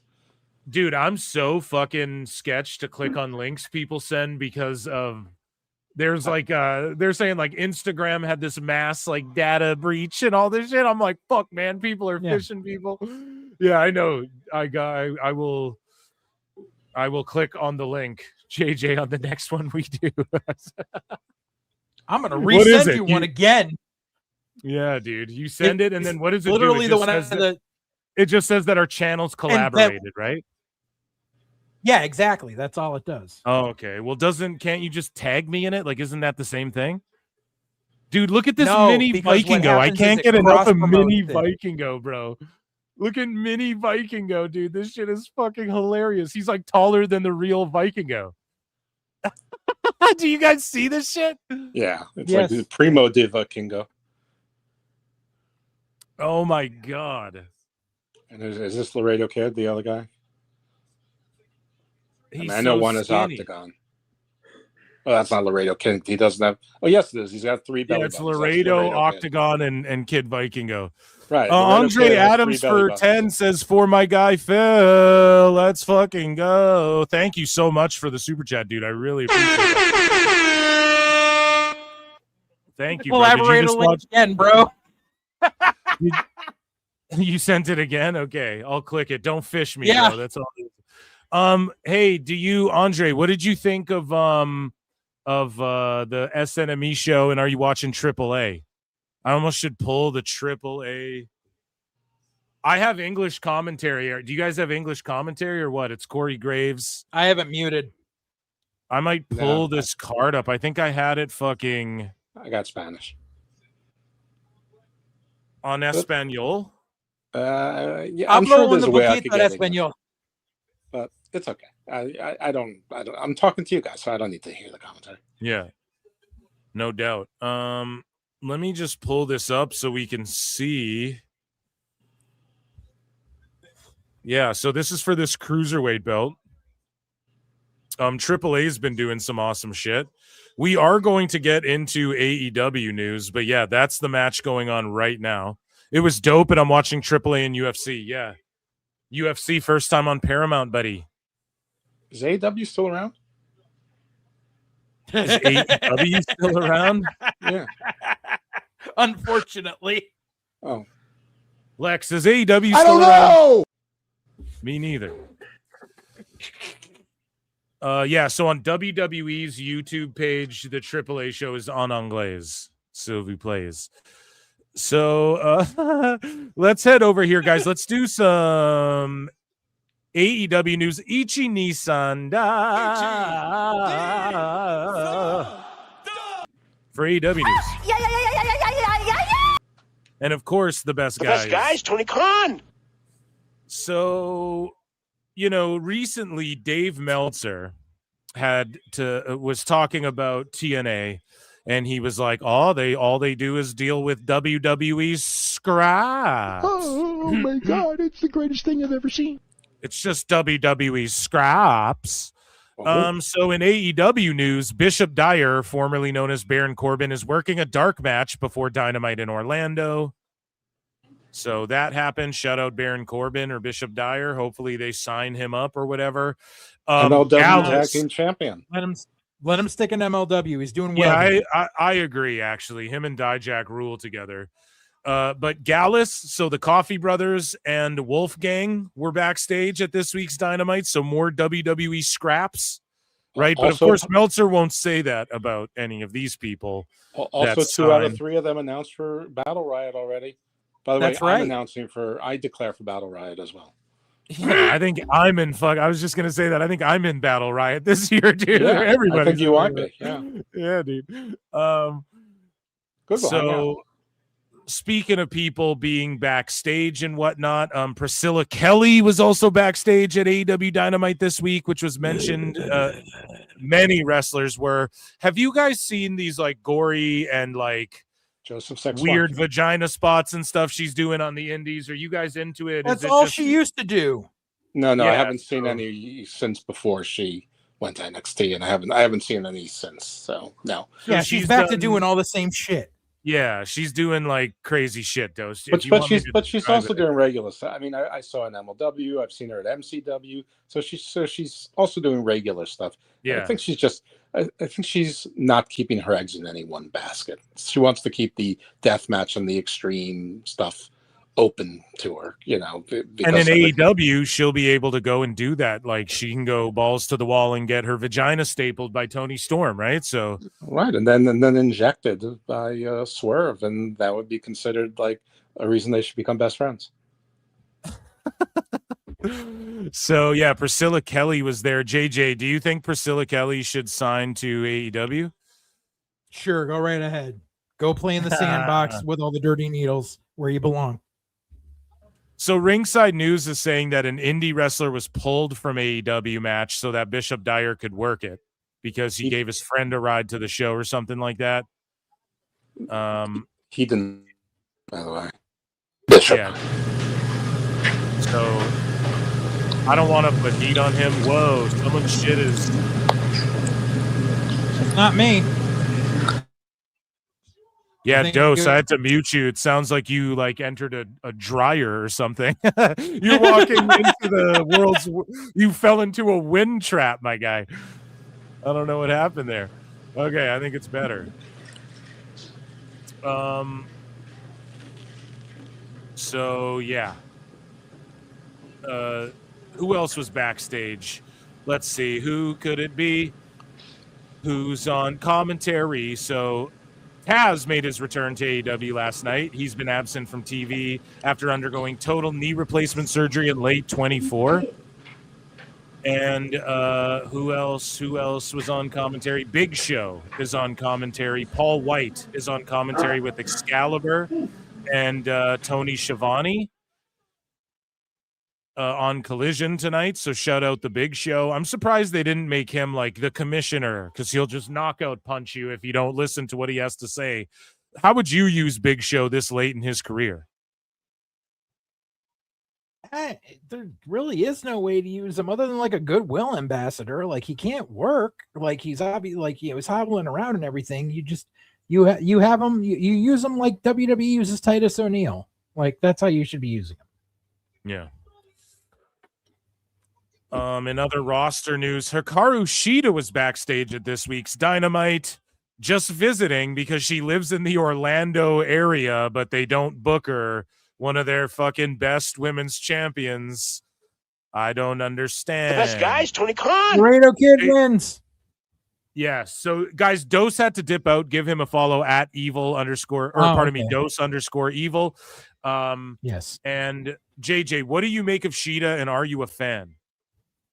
Sheeta's okay, but she's, she's been around the block a long time. Like, if she still wants to work, good on her, but I don't see her doing anything spectacular, and I think she's just kind of been left on the wayside, with AEW. So it is what it is. Yeah, she had to fucking go visit because she lives in the area, even though she's signed to the fucking company. And then, but meanwhile, Baron Corbin got a spot. Like, I just think that's wild. So in other roster news, Juice Robinson was pulled from Collision after not being medically cleared. So hopefully he's okay. I mean, again, he's hurt again. He just came back. What's going on with Juice? Who knows, man? But hope obviously they're going to keep him. They're going to keep him around to keep Tony.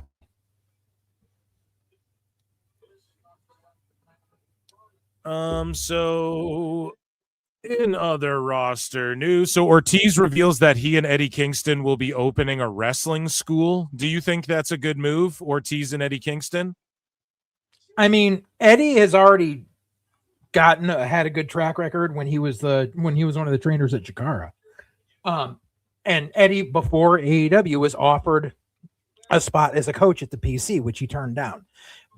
Say what you will about not liking how Eddie works, but Eddie is a good trainer, and he's good at teaching people how to cut a promo. Yeah. Ortiz trained at the same place Eddie did. They both trained at Bobby Rinaldi's Doghouse Pro in Long Island. Well, no, not Long Island, Hunts Point. But yeah, so they came from the same trainer, and Eddie's always willing to throw people a bone, which is probably why, like, all, with the big falling out that, Santana and Ortiz have had, Eddie is just trying to keep fences mended. So I don't see anything wrong with it. I think Eddie's a hell of a person to, get tutelage under. Maybe he can teach the Muay Thai. AEW, moving along here in other roster news, Bobby Lashley will be at Dirty Box 5, and Dirty Box Championship. We already talked about Priscilla Kelly.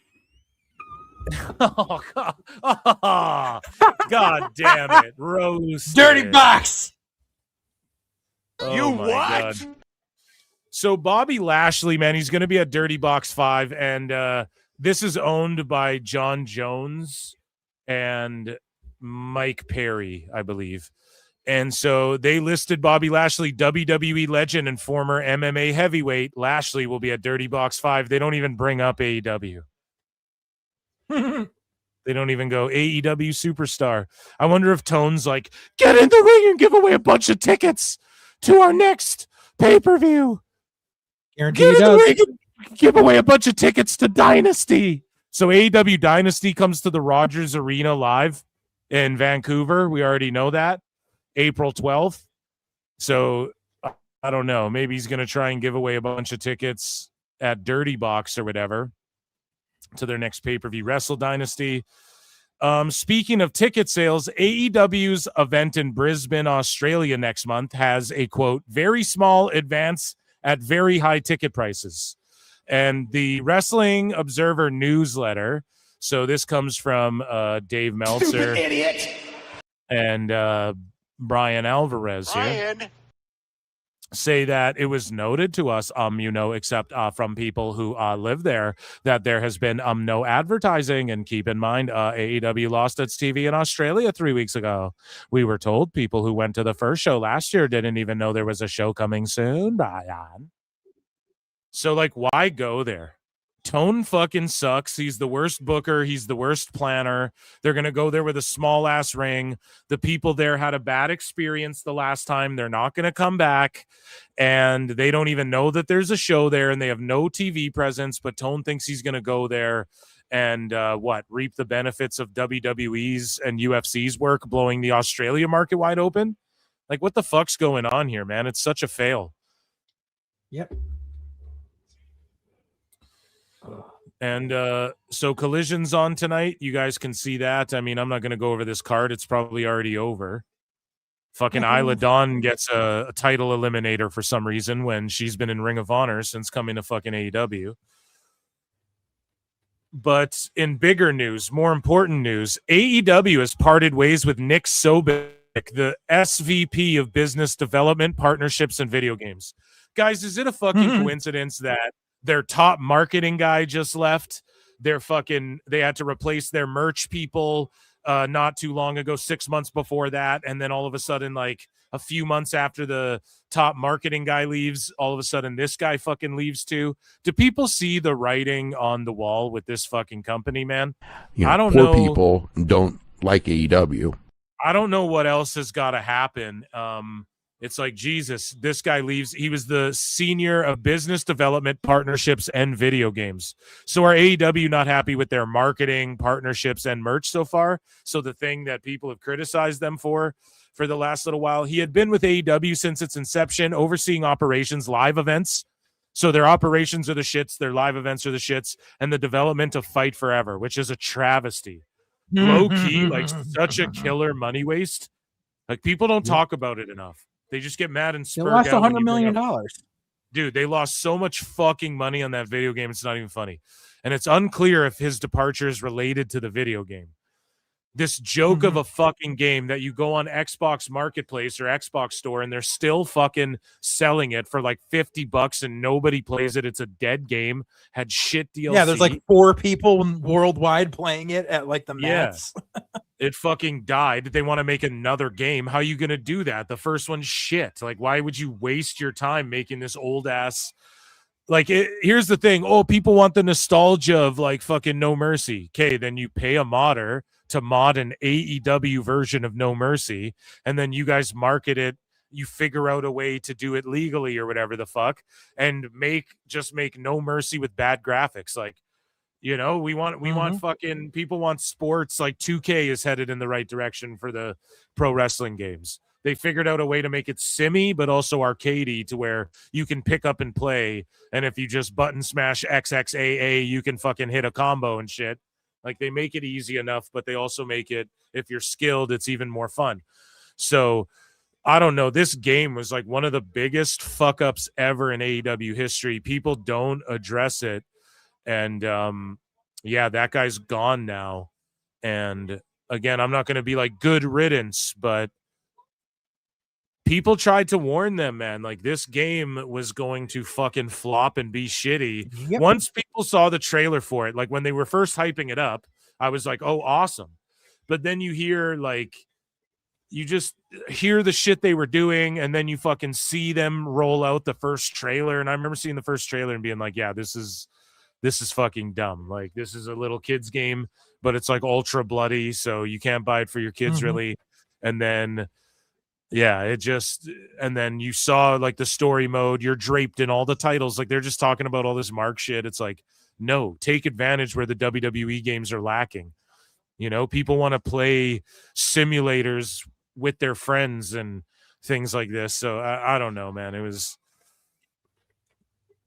I thought the biggest freaking joke of that was, oh, we're putting in Stadium Stampede, but you have to have 20 players online in order to play it, and not at no point in that entire year were there enough people online to be able to open it. Yeah, exactly. Like, there's nobody online, so you can't even. It's a dead game mode, right? And then like it was so bad too because when they released the game, didn't they like rebrand all their shit on TV too? So it just didn't. Yeah. It's just it's a game that comes out and it's dated like before it even comes out, and it just costs them shitloads of money. It was so fucking stupid, man. Whereas these 2K games just make ridiculous amounts of money. But I just want to throw that out there. Like it's not a coincidence that TNA is like the ugly redheaded stepchild. No offense, just an old saying. I don't think redheads are ugly, but you know, it's like the redheaded stepchild that nobody wants being volleyballed back and forth between step parents with this WB Discovery shit, the way it operated in the first place and the way with this sale. I mean, I guess we know it will go with Discovery, but whatever the fuck, like it's just this thing nobody really wants. And then in the last year and a half, 12 months, their fucking merch person left and changed. Their fucking head of marketing left not that long ago, like the main marketing dude. And I talked about it on the show. I was like, listen, if he's the guy who came up with the where wrestlers work and all that shit, like, yeah, that stuff's hacking bad. That guy's gone. And their merch was terrible. Now it's not as bad, but they were like 3D printing garbage. It seemed like we're like asking Grok to make 3D garbage. That's what it seemed like. And then now all of a sudden the guy who was the head of the video game, and he's an exec, like one of the top executives as with their partnerships and live events and shit. And their live events, the fucking lights go out and don't come back on, and fucking, you know, like their cameramen are getting assaulted and all this shit happens at these fucking live events. And now that guy's gone. Like everyone's jumping off the shit, man. It seems pretty obvious. I don't want AEW to go out of biz. But if they get kicked off of TBS TNT, then what, JJ? Then what? What does Tone do? What's his reaction? He's going to try to shop around to other networks. No one's going to offer him anything. Some networks will offer him paid time, which he won't do because he'll refuse to pay out of pocket for it. And I mentioned it both on here and when you've been on my show, once they lose that team, he's just going to start getting bored with it and stop showing up. They'll probably try to do something like move to YouTube, and he's just not going to care. And he's going to stop showing up. And he's just like, and he's going to, you know, all of a sudden people are going to stop getting their checks. And it's, you think people will stop getting checks? I think what'll happen is people are expecting their checks, and Tony just like has let everyone go because he doesn't care.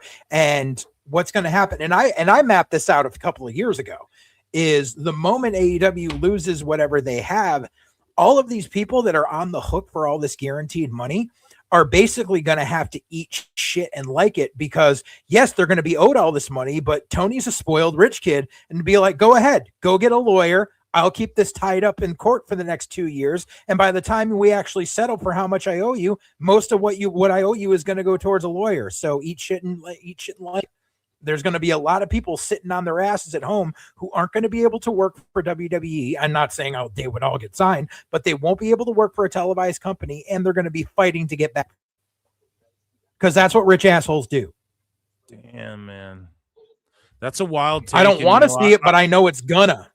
Yeah, I would say you were being too harsh about it, and that Tone would keep it alive. He'll just dump all of his money into it. I used to think that, but yeah, over the last year or so, I've been convinced that that's not the case. Like Tone could lose interest, or he just packs it up when he's not able to be the boss. He just tells everyone, okay, it's now defunct. This show's done. We lasted longer than WCW. I had a great run in pro wrestling and blah, blah, blah. Then he'll just do interviews like that. And then all these wrestlers will be fucked. Like, what happens to all these wrestlers if the TV goes away?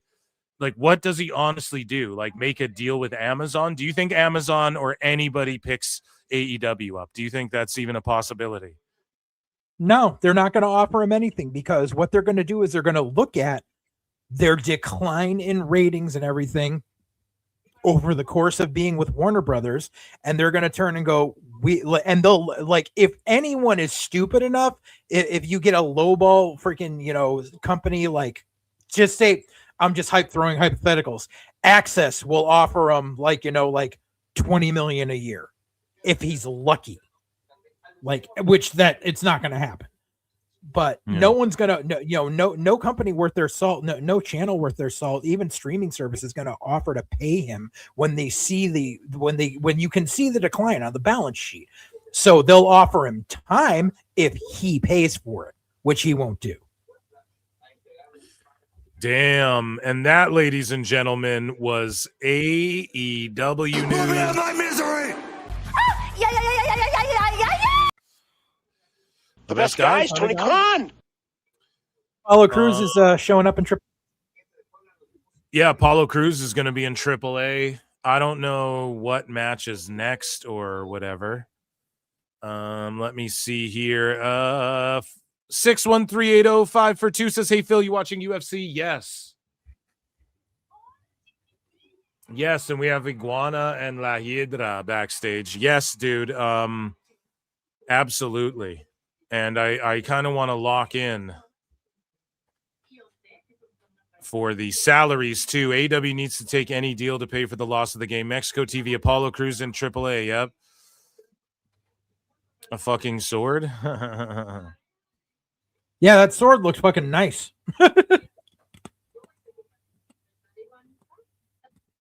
Yeah, and then Lola. They're all kind of beefing over. Ladies love Mr. Iguana. Damn right. You're goddamn right.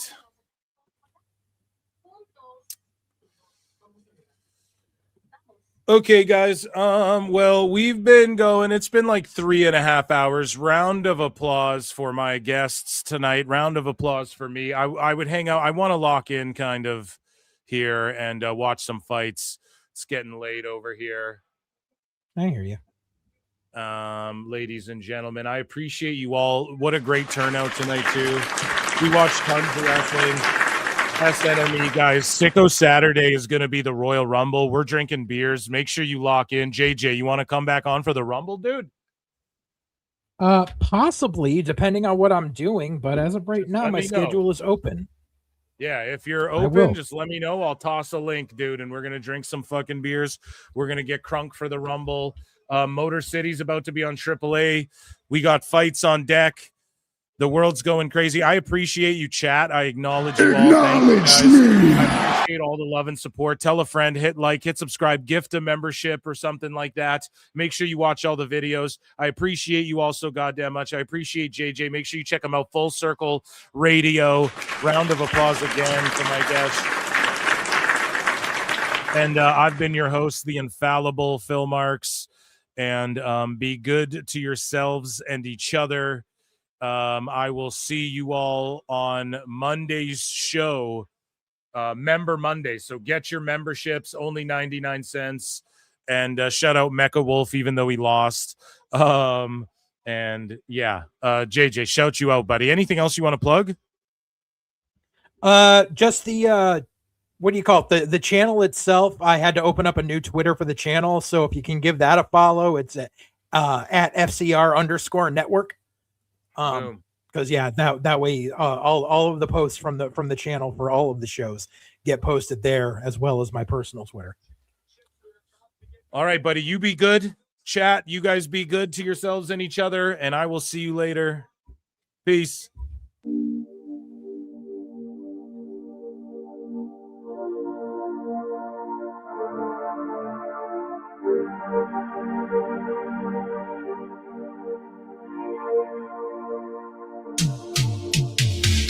Every booking is golden, you see. Perfect cards crafted for you and me. You're the best guys, Tony Khan, it's true. Triple cup, best damn booker in the land. 3 red cups stacked up, always in command. Triple cup, living legend of the fight. Just a call away from making it right. Never see a back card, no way. Got the whole roster locked in for the day. A Crimson Tower of modern art. Triple cup. Triple cup. Every booking is golden, you see. Perfect cards crafted for you and me. You're the best guys, Tony Khan, it's true. Triple cup. Best damn booker in the land. 3 red cups stacked up, always in command. Triple cup. Living legend of the fight, just a call away from making it right. Never see a back card, no way. Got the whole roster locked in for the day. The Crimson Tower of modern art. Triple cup. Triple cup. Yeah. Damn. It's B3CCA. You know who it is. Get ready, ho. Yeah. They all wanna be me. They all wanna be B3. Trippy, pretty, witty. From the West Coast to New York City. You don't have the motion, you just have a name. Take away the brand, you are hella lame. I talk my talk and back it up easily. Yeah, got your girl yelling B3ID. Posting on the gram, funny how you're trying to posture. Easy to be champ of a one-woman roster. I'm a real champ, yeah, I'm not an imposter. A mic in my hand, I turn into a monster. Sad you're obsessed with the likes and the clicks. How you still staying current in 2026? You really are lucky that you have any fans. But your luck will run out when you catch these hands. Damn. Yeah, how are you still doing the whip in 2026? And you know, it's good you don't even try to nay. I'm glad, because I think I would die from the cringe. Let you go. For real. No cap. They all wanna be me, yo. They all wanna be B3. Trippy, pretty, witty. From the West Coast to New York City. You don't have the motion, you just have a name. Take away the brand, you are hella lame. I talk my talk and back it up easily. Got your girl yelling B3ID. B3ID.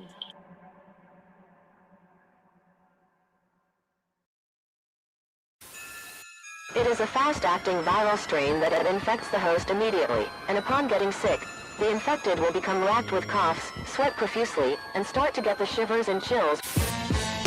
There he is, the man, the myth, the